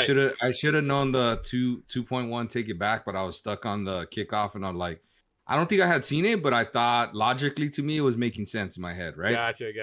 I would have forgotten about the field goal. That one I wouldn't have thought of it, because I was searching my brain. But I did 11 out of 13. You did 11 out of 13, sir. 11 out of 13. Okay, we'll give you a little clapping. There you go. In like 50 seconds, to be fair, because I got stumped. No. Oh yeah, you got stumped, but it was a minute. I gave you a minute. Yes, but in 50 seconds, I got the 11, and I was stuck for like the other 10. That was good. You got a lot more than I thought it was going to be. All right, so back to it. College football. Get some football. Yeah. No, let's stick with some of the football stuff that I had down here, and then we'll go to the college afterwards. All right. Let's go for it. I kind of highlighted it. Let's see here. Contenders and pretenders. Okay. These are teams that are 2-0. Okay. Gotcha. I'm going to give you the names first, because some of them are going to surprise you. Okay. And we could just start with like surprise or not surprise, right? Okay. And then we'll go into pretenders or contenders and why. Okay. 2-0 teams. Steelers. Surprised. Tampa Bay Buccaneers. Not surprised. Minnesota Vikings. Perturbed. Not surprised, but I'm not like I'm surprised. I'm dead surprised. Like, dude, who's their starting quarterback? Do you know? No, I don't even know his name. Sam Darnold? Sam Darnold. That's right. Yeah. That's right. See? If you don't know their starting quarterback, you should be surprised. Okay. This is another one. Texans. Surprised. Really? Yes. CJ Stroud had an awesome rookie year. Probably the best rookie year in NFL history. I would say no, I'm not surprised. Okay. Chargers. Not surprised. Even though Herb is not having the greatest season so far, it's only been 2 games. But I think they did really well last year, being 2-0 against decent teams. I think the Chargers are where they're supposed to be at the moment. Okay, fair enough. Saints. Surprised. I didn't think Derek Carr was going to go over to the Saints and have the success that he's having right now. Okay. All right, fair enough. I would say not surprised. Okay. Definitely, I wouldn't say surprised. Chargers, I would say surprised for me. Okay. Seahawks. Surprised only because they don't have their flashy running back. He's been out. He's the first game. He didn't play the second game. He's hurting with that oblique. He is. He's not playing the third one. So I'm surprised that they're there. Not surprised. Right. I would say not surprised. Chiefs. And if that's a surprise to anybody, stop watching football. Right. Okay. So we said that. Uh-huh. Okay. Of those, let's go back again. Reiterate. Okay. Pretenders or contenders and why. Okay. Okay. Steelers. I think they're pretenders. Because why? Because coaches come out vehemently and said that Russell Wilson's going to be their starting quarterback, even though Fields is out there doing his thing. How long can Fields keep it up? He had flashes of genius when he played for the Chicago Bears, and he didn't last there. Granted, they don't have the same kind of players that they have here with the Steelers, but I think that right now, pretenders. Okay. I'll say pretenders. And you ever seen one of my favorite movies? It's called Remember the Titans. I have. Okay. So there's a scene where they come and they tell my favorite actor of all time, Denzel Washington. They're like, Coach, we didn't even think you'd make it out of camp, let alone win your first game. So I'm sorry I have to tell you this, but at the first sign of weakness or something going wrong, like, you're gonna get fired. And he's like, what do you mean? He said, well, lose a game. Like, first game you lose, you're gone, coach. He's like, so, and I could be wrong, but maybe he says like something like, okay, but we're not going to lose a game, right? Gotcha. Fair enough. So do you think if Justin Fields stays undefeated, okay, I don't even know who the hell they're playing this week, but I'll look it up right now. I'll tell you right now while you're talking. Go ahead. Okay. Do you think if Justin Fields goes 3-0, 4-0, 5-0, they take away the starting job from him? I wouldn't. Or do you think he's in the Remember the Titans phase of like, you can't lose a game or else you're gonna. They play the Chargers at home. Oh, so somebody's losing. Somebody's gonna be 3-0. Reminds me of someone else this week. Yeah, me. We'll see. Hey, Marty Stevenson not scoring anything helped me a lot. All right, everybody, someone's gonna have a bad game. Someone's gonna have a good game. There you go. All right, we'll get into that later. Okay, we'll so who's next? Side bet or something like that. All right. So what do you think? So you didn't answer my question. Oh, if he stays undefeated? No, I said yeah. He. There's no way you don't. There's no way you pull him out. He has to stay the starter until What if he keeps it close? What if he keeps it close and loses a game? Depends on who he loses it to. The Chargers. I think he stays in for week 4. Home? I think is it at home. No, it's at the. Oh no, it is. The Pittsburgh game. They're at home. He's got to win at home. If they keep it close, and they lose, I think he's still there week 4. Okay.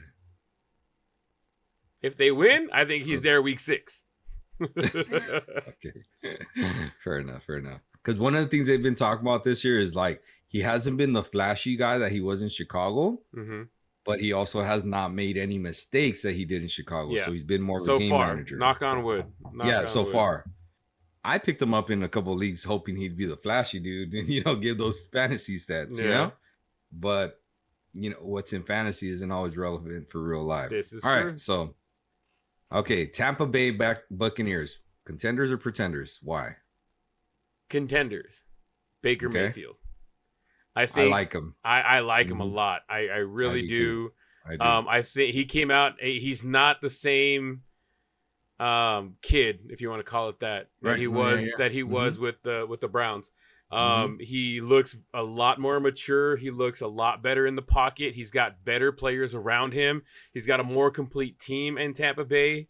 he came out and said, like, I was never put in a situation where I have this kind of team around me so that he could succeed without pointing to the Browns. And he also said, I It's was literally the same thing we were talking about earlier too. yeah. But I He think came in. I think Tampa Bay is, I think they're contenders for real. They're I think I considered. I like agree. Baker.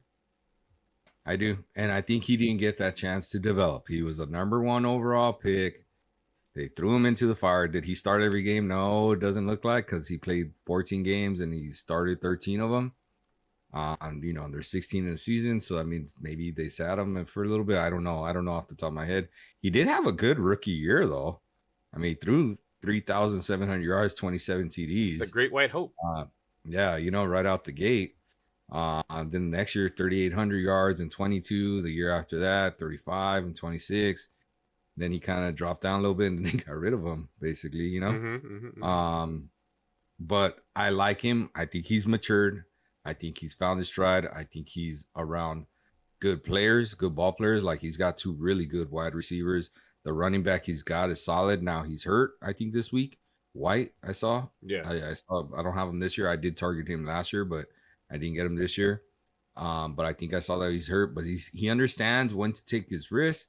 He's got a little bit of that bravado, that charisma that you kind of need from the quarterback type of thing. I like him. I'm going to cheer for him. He's a team that I think are contenders. Are they like world beaters? Are they going to be in the Super Bowl? Probably not. Can I see them getting out of the first round? Yes, for sure. Especially if it's a home game in the first round. Yeah. Right? I'm with you there. All right. So, yeah. So far we're on the same page. Mm-hmm. Okay, here's another one that you said you weren't surprised, but all right. Vikings, contenders or pretenders, and why? I'm not surprised that they're 2-0. I will call them pretenders to go to the Super Bowl. I think that Sam Darnold is only going to be able to take him so far, and they don't have. Oh, I see you found the soundboard. Outstanding. I don't think Sam Darnold's going to be able to take them deep into the playoffs, honestly. Do they make the playoffs? Maybe. I doubt it, but I'm going to go pretenders when it comes to them going all the way. Okay. They're hands down pretenders. Okay. They're playing above their pay grade right now or whatever. Sam Darnold, USC dude, right? I get it, but Aaron Jones he's got a lot of wear and tear on that tread. The number 2 receivers are hurt. Addison, the other dude from USC, he's out for this week. And Justin Jefferson, I had seen that he had hurt his hamstring. He came out of the game last year, right? Last week. Yeah. I don't know, his hamstring or whatever, but he came out of the game. And he had basically one monster play that boosted his stats, which is fine. Like, that's part of it. That is who he is. But yeah, man, they're definitely pretenders. I don't even think they finish above 500 for the year. I think. All right, next team. Contenders, Texans. Contending. Okay.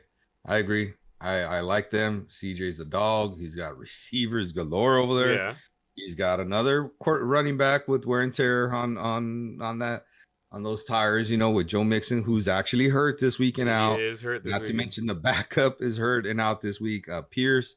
So Cam Akers is starting. He's a dude that, was mouthing off to Sean McVay, and they shipped his ass out the next day. So, he had a fumble last week in one of his 2 carries or something like that. But he's got the talent there, and I think he could run away with that position. He definitely has the ability to take that position over. Yeah, and he's going to get the opportunity this week already. Yeah, so I don't know that offense is going to be centered around him is the only thing. But still, I think he's going to have the opportunity to, get 10 touches and see what he does with 10 touches. If he gets hot, then he'll, maybe he'll bump up to 15 touches, but he's going to get 10 touches.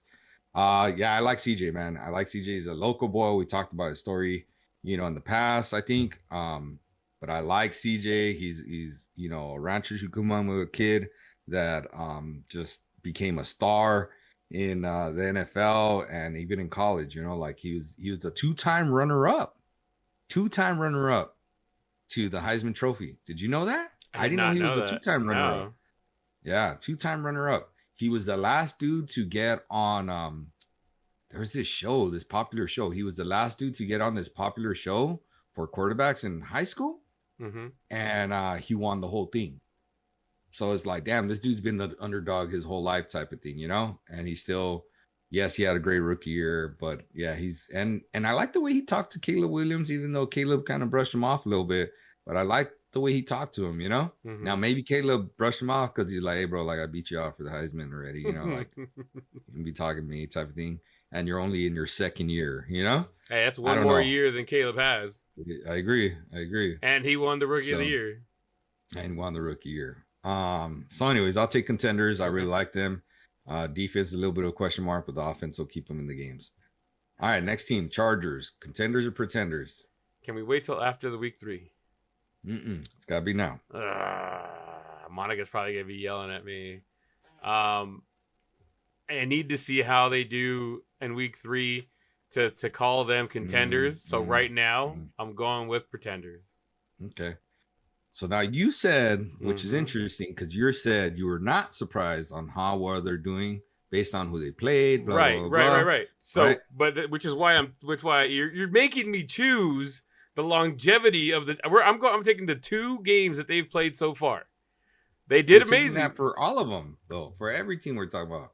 Yes, but they don't seem like they're going to be the team that's going to dominate for 18 weeks or 17 weeks. Nobody said dominate. They said like making the playoffs, contenders. Who do they play? The Chargers. They play Pittsburgh. Somebody's got to go 3-0. I mean, do they put the Steelers back in their place? Do they get rolled over by the Steeler Nation? We are part of the Steeler Nation. So right now, if you give me next week, let's have this question again. If they win, I think they're contenders. If they lose, definitely pretenders. You got to make me choose right now.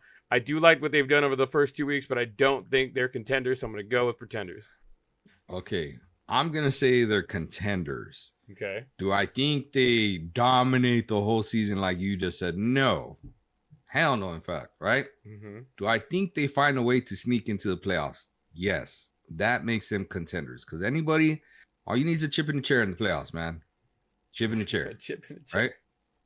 And they're going to have their chip, and they might get a chair. Right? For sure they got a chip. They might have a chair. They beat the Panthers on the road handedly. Granted, it's the Panthers. But they did beat them. Then they took care of business on the opener against the Raiders, which is a rivalry game in-house. And they won the game. Again, kind of dominated, and the Raiders look good this past week. So, yeah, I'll take them as contenders for sure, Monica. I'm going to take them as contenders. I like that they have more of a focus on the running game. They got 2 dudes that are used to running. They came from Baltimore, and they're the 1-2 punch. Short yardage game with I'm drawing a blank on his name right now, and then the big game breaker with J.K. Dobbins, right? Kieran Williams or Kyrie? You're thinking about the Rams. Oh, he had 18 carries last week. What's this guy's name? Game stats, box score. Gus Edwards. So Gus Edwards is a short yardage guy. J.K. Dobbins is a big game breaker. But yeah, and they're literally playing like if they came from Baltimore, still playing here. But the coaching style, that's what he does. I forgot his damn name right now. One of the Harbaughs. He's coming over there. He's basically implementing that. So it's alleviating some of the pressure from Justin Herbert. And once Justin Herbert gets going, my problem is he just doesn't have those dogs in terms of like receivers this year. You know, like he's got those small little dink and dunk dudes. You know, I got you. So. And Justin Herbert is not a big runner, like in terms of like, oh damn, that dude could run, you know? Yeah. Yes, he runs, but he's not like a dude that you're like, damn, he could run. So, but still, I like them. I think they're gonna take the identity of the coach. I think he's a dude I like, and who's got better than us? Nobody, right? I wonder he's gonna bring that mentality in. Well, he does have a high ankle sprain, nothing crazy, but he does have a high ankle sprain. Herbert going into week 3. Yeah. But he ain't running. He's gonna be back there handing it off. He's got to step and fucking throw, baby. He's gonna step and hand off is what he's gonna Yeah. All right. Next one. I think this one's pretty obvious. Pretender or contenders is the Saints. Contenders. We already gotten that point. That got established. Let's go. Right. Established. They obviously came out. They looked good first week. I did not think they were like that good. I knew they were good. And then they came out and made a statement game, man. They did. Very much so. Statement game. So I'm not going to rub it in too much more. I'll just say that they made a statement game. And I greatly appreciate that. Moving on. Next team, contenders, pretenders, Seahawks. I have to go back here and take a look at what the Seahawks did. Okay, so they barely beat a not very good Patriots team in overtime in week 2. And then, let's see here. Where are you, Seahawks? And then they beat a not so great Broncos team by 2 field goals. Let's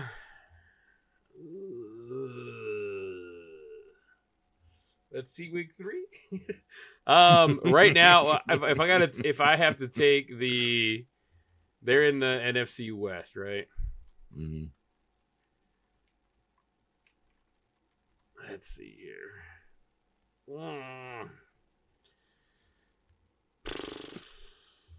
Yeah, I'm gonna go right now. I'm gonna go with pretenders until I see them play a substantial team. Barely beating the Patriots. The Jets beat the Patriots. They beat the fucking tires off the Patriots, and they barely beat them. So I'm gonna go with pretenders for now. Okay. And I know we talked up Geno Smith like 10 minutes ago. Excuse me. I'm just saying. You talked them up.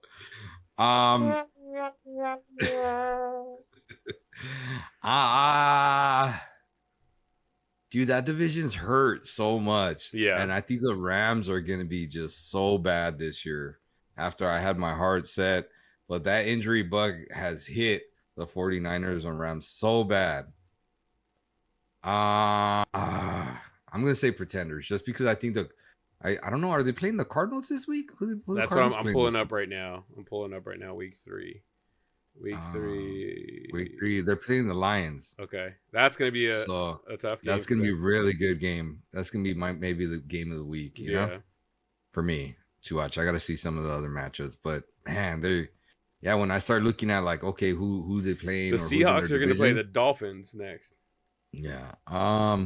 So once again, I think they might take that win because I think they'll be 500. I think they'll be competing for a playoff spot. I just don't think they get in. Gotcha. The running back situations, they're barely beating teams that they shouldn't barely beat. They barely beat the Broncos. They barely beat the Patriots. Yeah, you need to dominate those teams. They got receivers, so you got to air it out more than anything. If your running backs are hurt, like I don't know, man. You know, Geno is a little older at this point, you know? Yeah, I'll say they're more contenders. Like, they'll fight for a playoff spot. Oh, you say they're contenders? I'm sorry, pretenders. Okay. Yeah, I feel like they'll fight for a playoff spot, but not get in. All right, next team. I mean, the next two are kind of obvious, though. Yeah. But Bills and Chiefs. Contenders, right? So they should see each other in the AFC Championship game. Right, yeah. Okay. All right, next thing I want to talk about is teams are 1-1, and that we're like, okay, should we be impressed with their 1-1 record or be hitting the panic button? Okay. And it just so happened to line up like that based on something I was seeing. And the Cowboys are first in line. Are we panicking or has it been an impressive 1-1? Well, it hasn't been an impressive 1-1 guy. Why not? I thought the first game was great. Impressive. Yeah, game 2 looked like the fucking the goddamn Patriots, okay? So are you worried or are you impressed at 1-1? It's one of those, I got to see what they do in week 3 against a pretty good opponent. We're not talking about it. I know. Right now. I'm not. Okay, look, I'm not worried. I'm not hitting the panic button. I'm not hitting the panic button on the Cowboys right now.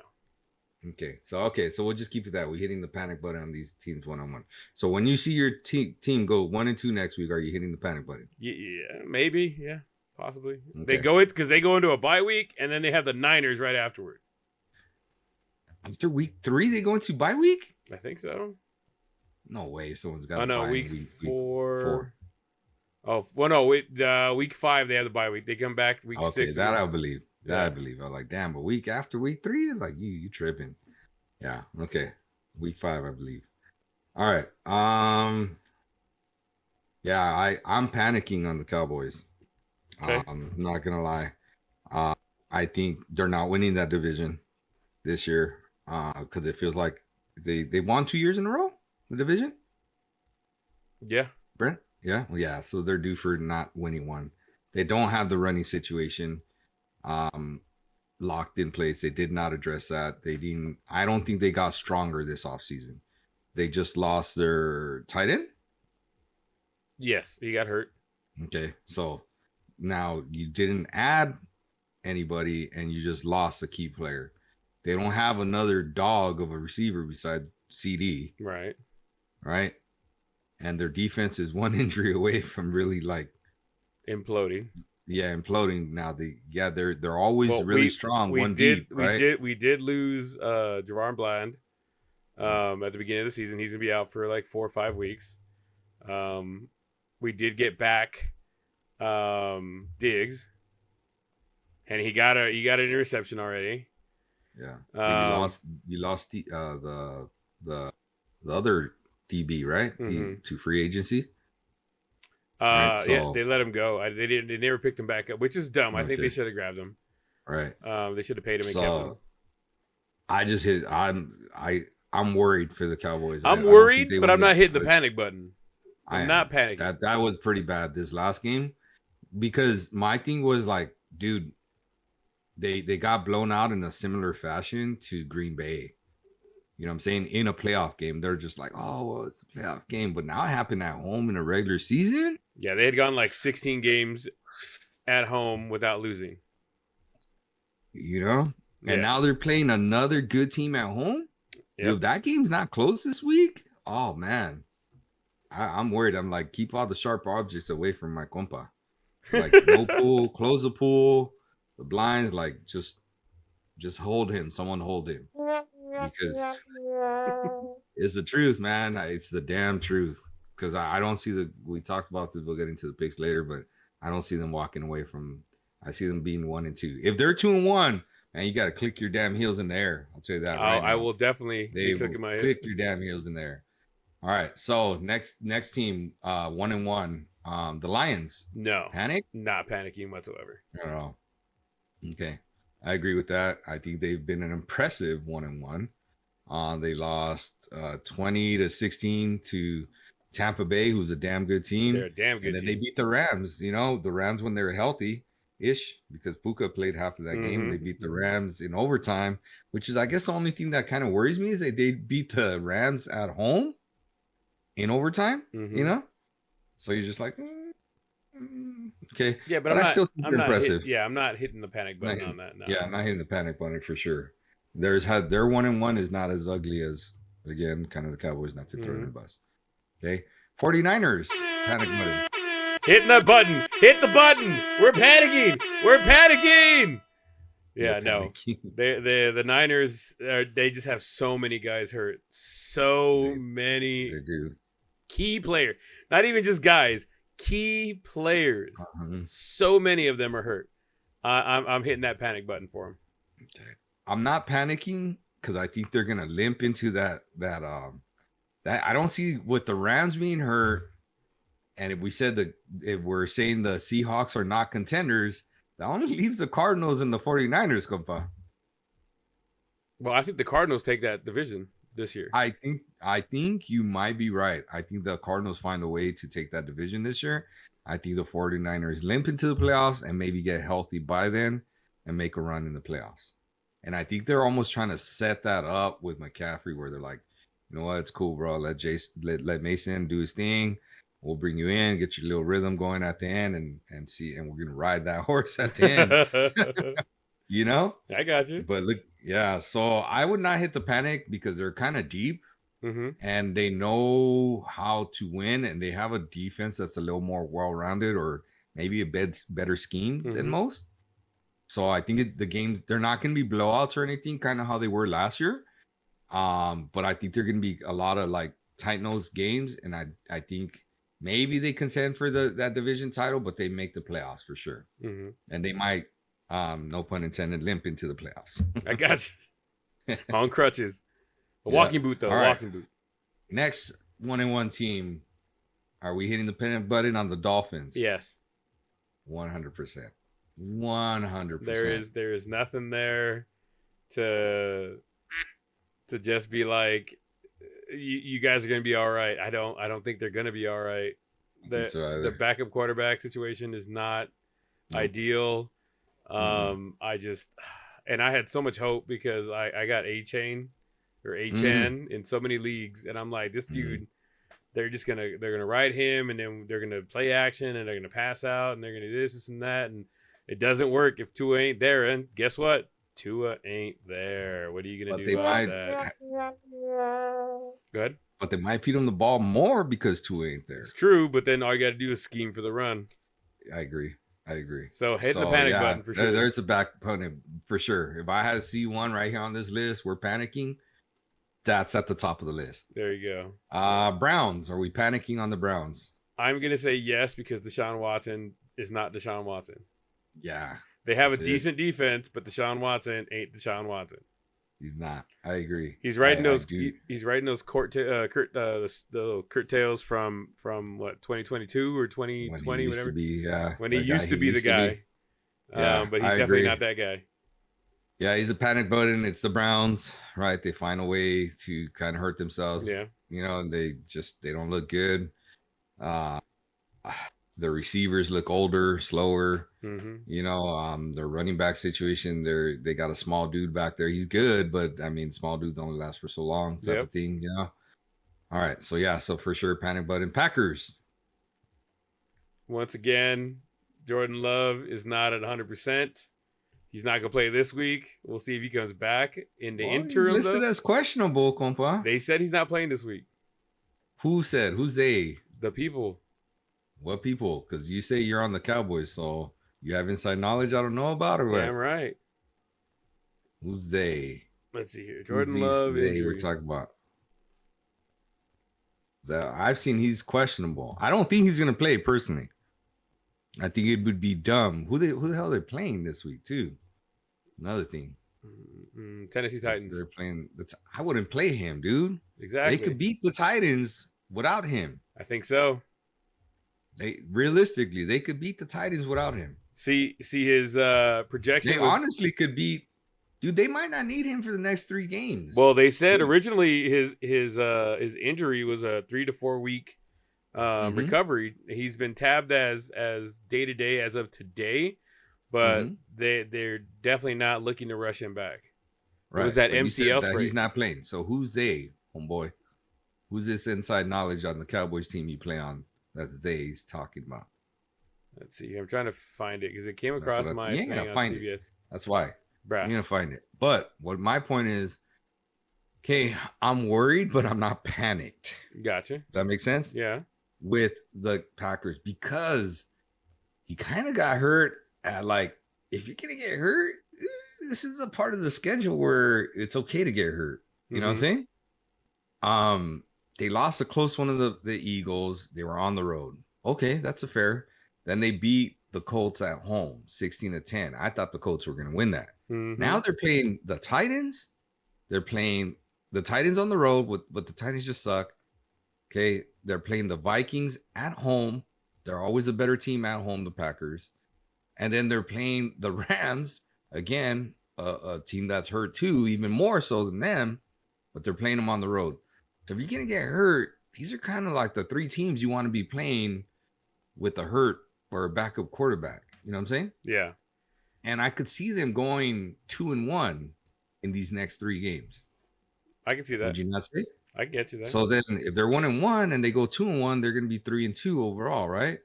That's not the panic on, you know? That's not the panic on. And then again, let's say he comes back and they need him because they're going to need him against the Cardinals.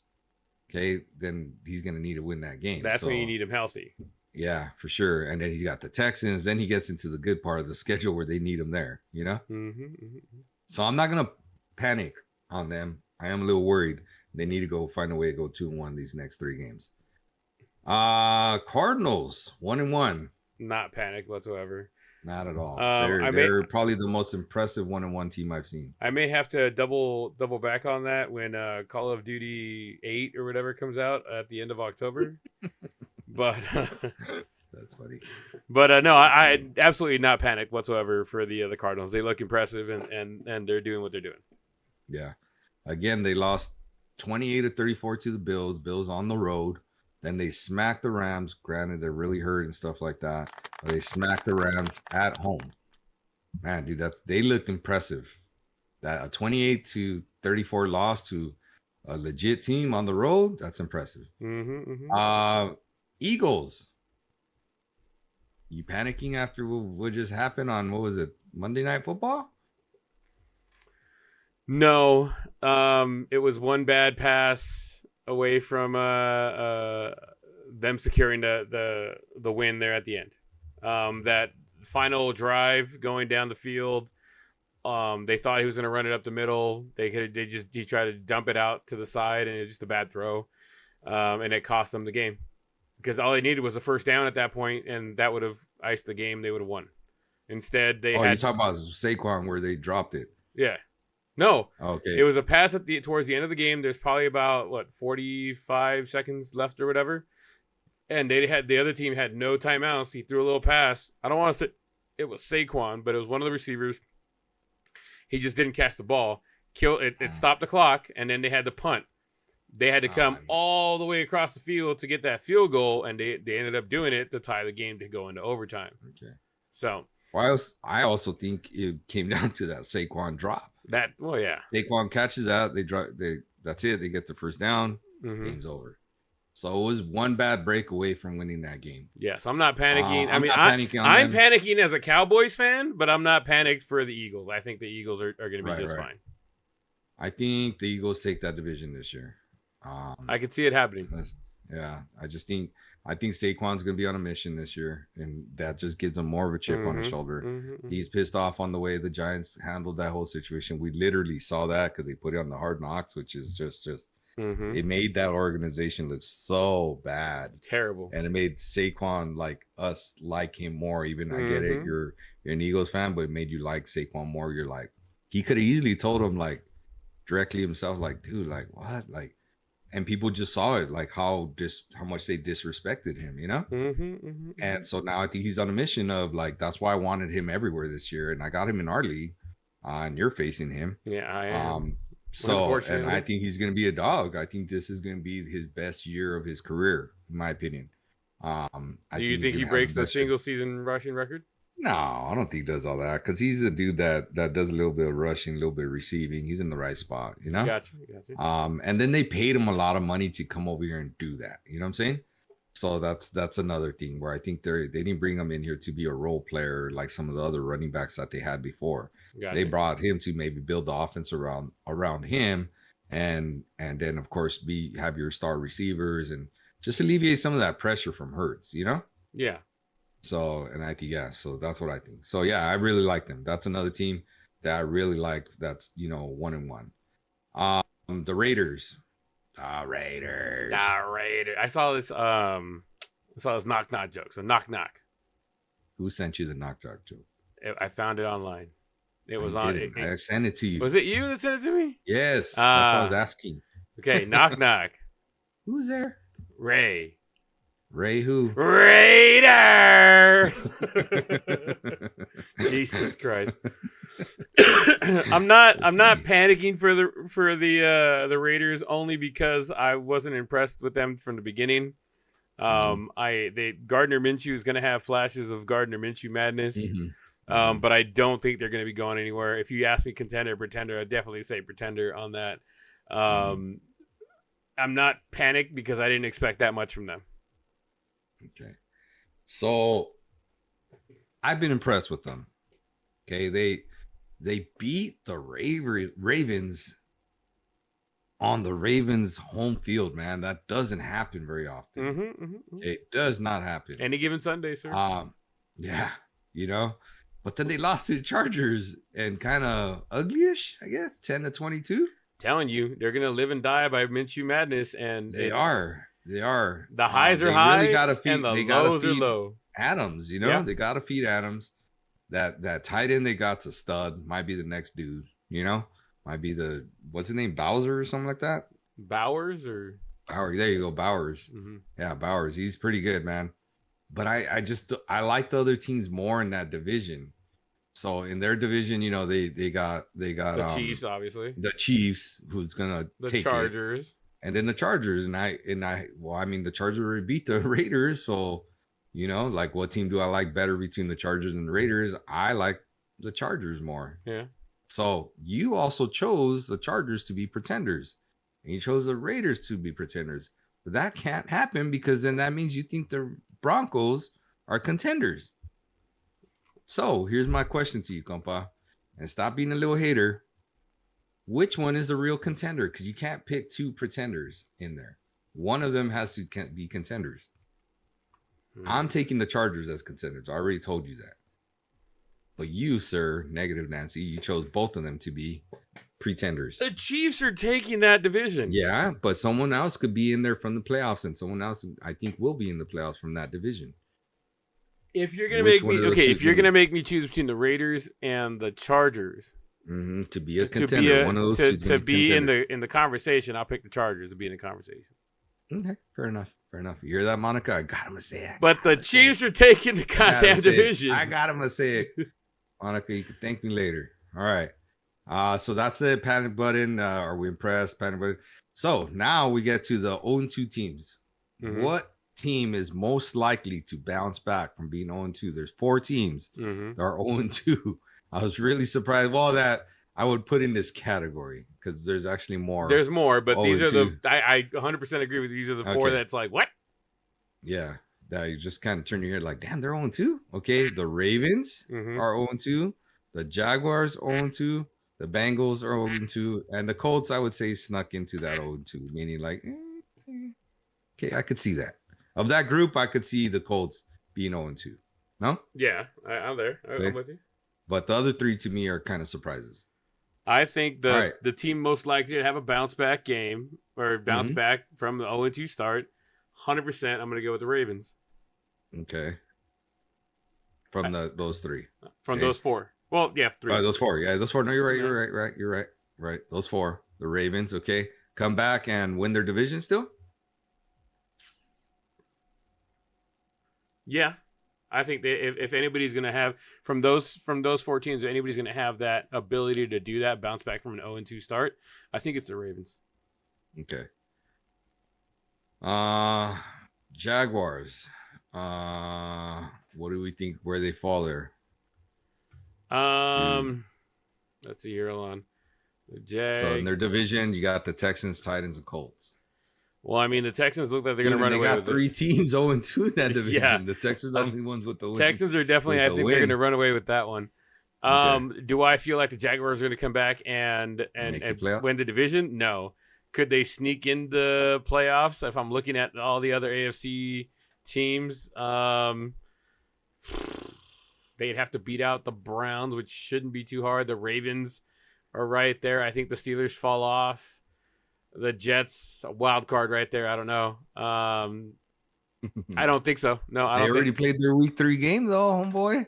I know. How do you not know? Come on. I'm gonna say no. Tell me earlier, I'm gonna say no. I'm saying no. I don't think so. Okay.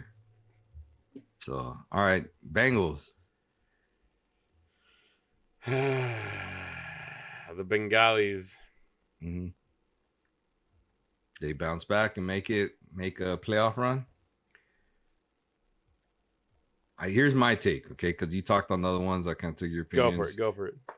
I think they're broken internally. I haven't seen much on the outside, but I think they're broken internally. Who's their running back? I don't even know who their running back is. I'll pull it up right their now. running guy. They got somebody, a veteran type of thing. I don't know that they've done anything, but Chase Brown is one of them. Zach Moss. Yeah, see, so they don't have like a legit running back. Higgins has been hurt so far this season, and Chase is busy dealing with contract issues. Well, Higgs said he might be back for the Monday night game or whatever. Okay, well, so we'll see. But I agree with you. I do feel they're a bit broken, and that I just don't think they have it right now. They're not showing it. I think that the Ravens are still going to take that division.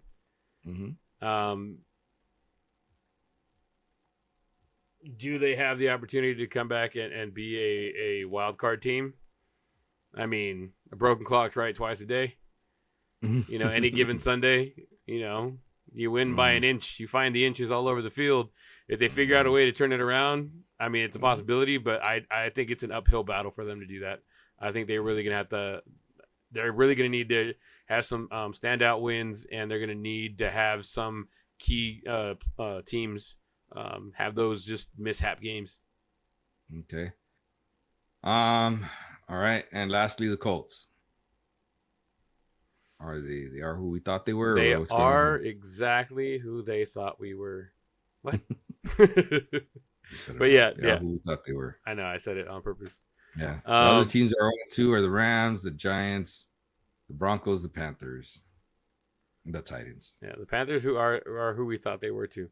But I don't of those 4, like we said, I think the Colts are definitely the bottom of the barrel. I don't think they have a big bounce back too. I think they go 500. I don't think they go 500. I think they're under 500 team. What do you think? So here's my predictions. I think the Ravens are the only team to bounce back and take the division. I think the Jaguars find a way to sneak in, and I think the Colts and Bengals are out because I think the Bengals are broken and the Colts are not that good. I like it. All right. I like it. Now let's talk about some real quick stuff. We'll skip the clause on the Browns. We'll let you guys do the research on that with Deshaun Watson and supposedly a clause being put in there that, you know, his contract could be void if he gets suspended again. So we'll cross that in case he gets there. 2 things I thought were really cool and I'm really excited about was Arch Manning era has begun in Texas. Absolutely. Not a huge college football guy. Like I follow here and there. But this dude is a dog. Yeah. A dog. He's a guy that I think not this year, but maybe at the end of next year, that every team would possibly tank just to get him on their team. He is like the perfect storm. He's like the Ohtani looking kind of dude of NFL quarterbacks because he's got the pedigree and he's got the right mix of arm strength and athletic ability. He's got the pedigree of being a Manning, obviously. Yep. He's got the athletic ability of his dad and his grandpa, and he's got the arm and skills of Peyton and Eli. You know? So, and I'm very excited. This dude officially has taken over as a starting quarterback at Texas University. He had this 60-yard run that you're just like, oh, good Lord. I get it. It is the college players, you know, and he's not going to be able to do that against pro players, but I could see him being at the level of how Aaron Rodgers was when he first came out. Remember how he used to be able to run and get some yards? He wasn't like Patrick Mahomes kind of run, but he used to get you your yards. And I could see him becoming that 3rd and 8. You're getting to get your 8 better. Yeah, you know, with the arm. 100%, 100%. Something I want to throw in there. I'm super excited about that. Peyton and Eli came out and said, I forget one of the brothers came out and said that the athleticism skips a generation in their family. So Grandpa had it. They didn't have that athleticism. It all dropped right into Archie. Or Arch Manning now, they call him now. Before, when he was younger, I remember they always call him, hey, Archie. Now it's Arch. But yeah, no, definitely. I agree with you, man. And I don't know if you know, it's his dad, their brother. That's the one that was he played out Ole Miss, and then he had like that back disease or something happened with his back. He had cut some kind of disease or something like that. But his dad was the one that was a wide receiver. And he played at Ole Miss. He was playing college football, which is where Eli was at. But I think he's the oldest brother. He's the oldest right? brother, yeah. Oh, okay, he is. I was like, because I know Peyton threw to him in high school when Peyton was like a sophomore or something like that. And I don't think Eli and obviously I don't know his name, to be honest. I don't think they played together. No. We can find it out. Google it, boot. All right, and last thing I do want to talk about real quick is the legend retires. You know, I used to be a sports writer myself once upon a time, but Adrian Wojnarowski, I don't know, can't even say his last name. He retired from ESPN to become a basketball manager of operations over at his alma mater, St. Bonaventure University. He was known for his, I don't even know how to say, how would you say, woe bombs? Woe bombs, yeah. Yeah, right. Like he was like the Adam Schefter of the NBA, bro. He used to just break news at like times people would, just like Adam Schefter, where like he was just ahead of the game, you know? Yeah. And I think it's so cool that he's going back to his alma mater. He's always been a big fan of his alma mater. He's always kind of like still been involved. He's been known as a big booster guy. But he's talking about Adam Schefter, talking about it. He's like, man, he went out on his own terms and he did it his way, and he's pursuing what he still loves. Like he loves basketball, and he's doing it at somewhere that's really important to him, Yeah. at St. Bonaventure. So I think it's super cool that he retired from one thing to pursue another. Maybe he's getting paid the same, maybe he's not, but he's doing something he loves, and I think that's just the coolest thing ever, and I want to make sure I acknowledge that. Rock and roll, man. Rock and roll. All right, let's get into the picks. All right, let's call it a night and go get these picks out. All right, rapid fire. Artie, New York Giants or Cleveland? Cleveland. I'm gonna go with Cleveland as well. Philadelphia, New Orleans. New Orleans is at home. Yep, I got New Orleans as well. They need them to beat Philadelphia. Houston, Minnesota. Houston. So far with you there. Denver at Tampa Bay. I'm going to guess you're going to say Tampa Bay. I'm going to go with Tampa Bay as well. Green Bay at Tennessee. Green Bay. I'm going to stick with Green Bay because Tennessee has not shown me anything. Chicago at Indianapolis.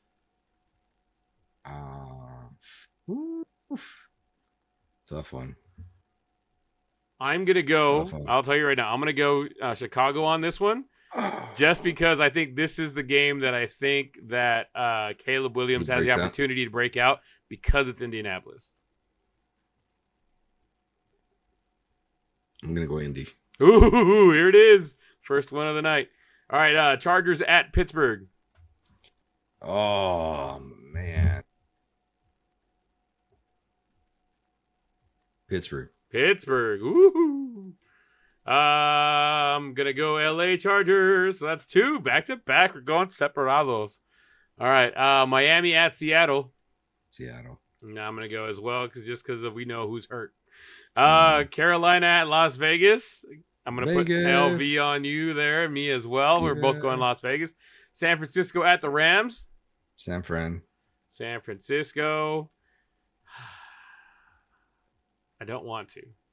Because even Debo's kind of hurt, but I feel that they have a better team than the Rams, even hurt.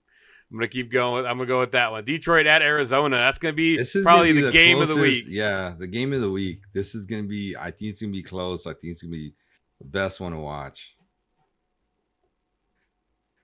What time of the day is it at?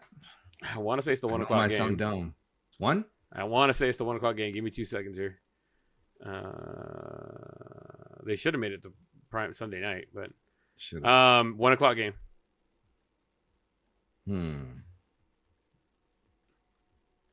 It's gonna be America's game of the week. Oh, it's a toughie. I'll tell you right now. I'm going. Okay, I was gonna say Detroit. All right, I'm going Detroit too. You saw that I was typing Detroit on my side before you said it. I like Detroit. I like what they got going on. I think it's gonna be a really close game. It's going to come down. I just think Goff is due for a big game. He hasn't had one. Yeah, All right, Baltimore, Dallas. I know you're taking Baltimore. Sorry, compa. I am also going to take Baltimore on this one. I think Dallas is going to show me. If they win, hey, I'll take that loss. But I'm going to go with Baltimore on that one. I think they have it. KC, we're just going to go. I'm going to put KC against Atlanta. Yeah. Buffalo against Jacksonville. Buffalo. Yeah, I'm going to go with the B-man over there. And then Monday night, Washington Commanders at Cincinnati. That it'd be so much different if we knew if Higgins was playing, right? Cincy can't go in 3, can they? They can. It's possible. Cincy. I'm going to go with Cincy as well, just because they're the home team. That's where I'm going right there. All right, so you took Indianapolis. I'm taking Chicago. You went Pittsburgh. I went the Chargers.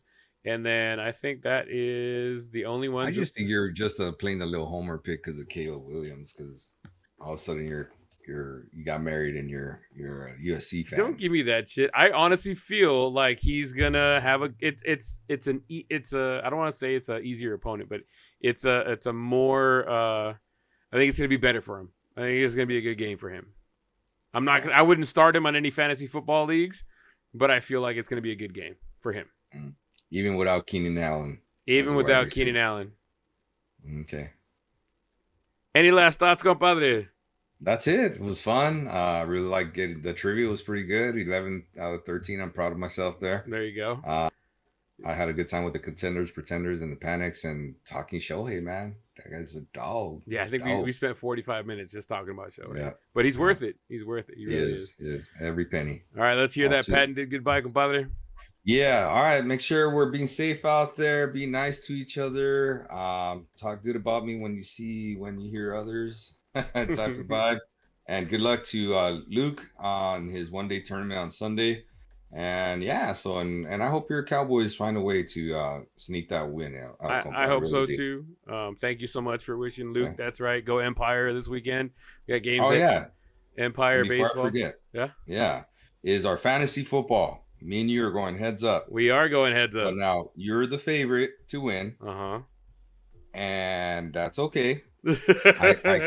I'm okay with you even if you win, because the same thing happened last year. You won the battle, but somebody else won the war. I won the war. That's right. We're both 2-0. You are off to the better start. Your team looks like they're slightly better out the gate. You have a good chance right now because Stevenson, you're right, did bad, which I kind of anticipated. I didn't think that bad, but I knew he wasn't going to do that good because of his matchup. Right. However, I'm telling you right now, Kelsey's going to have a big game. He's due for a big game. All right. Are we putting a little extra scratch on it? I say a little 12-pack? 12-pack of Dos Equis it is. Okay. The loser buys, right? Loser buys. Okay. Sounds good. And so there you go. All right, guys. Well, don't forget, guys, you can find the show anywhere you listen to podcasts or music, like Apple Podcasts or Spotify. You can, if you want to support the show, it doesn't take a lot to do so. Hitting that like, subscribe, and share, it doesn't cost you anything, and it helps the show tremendously.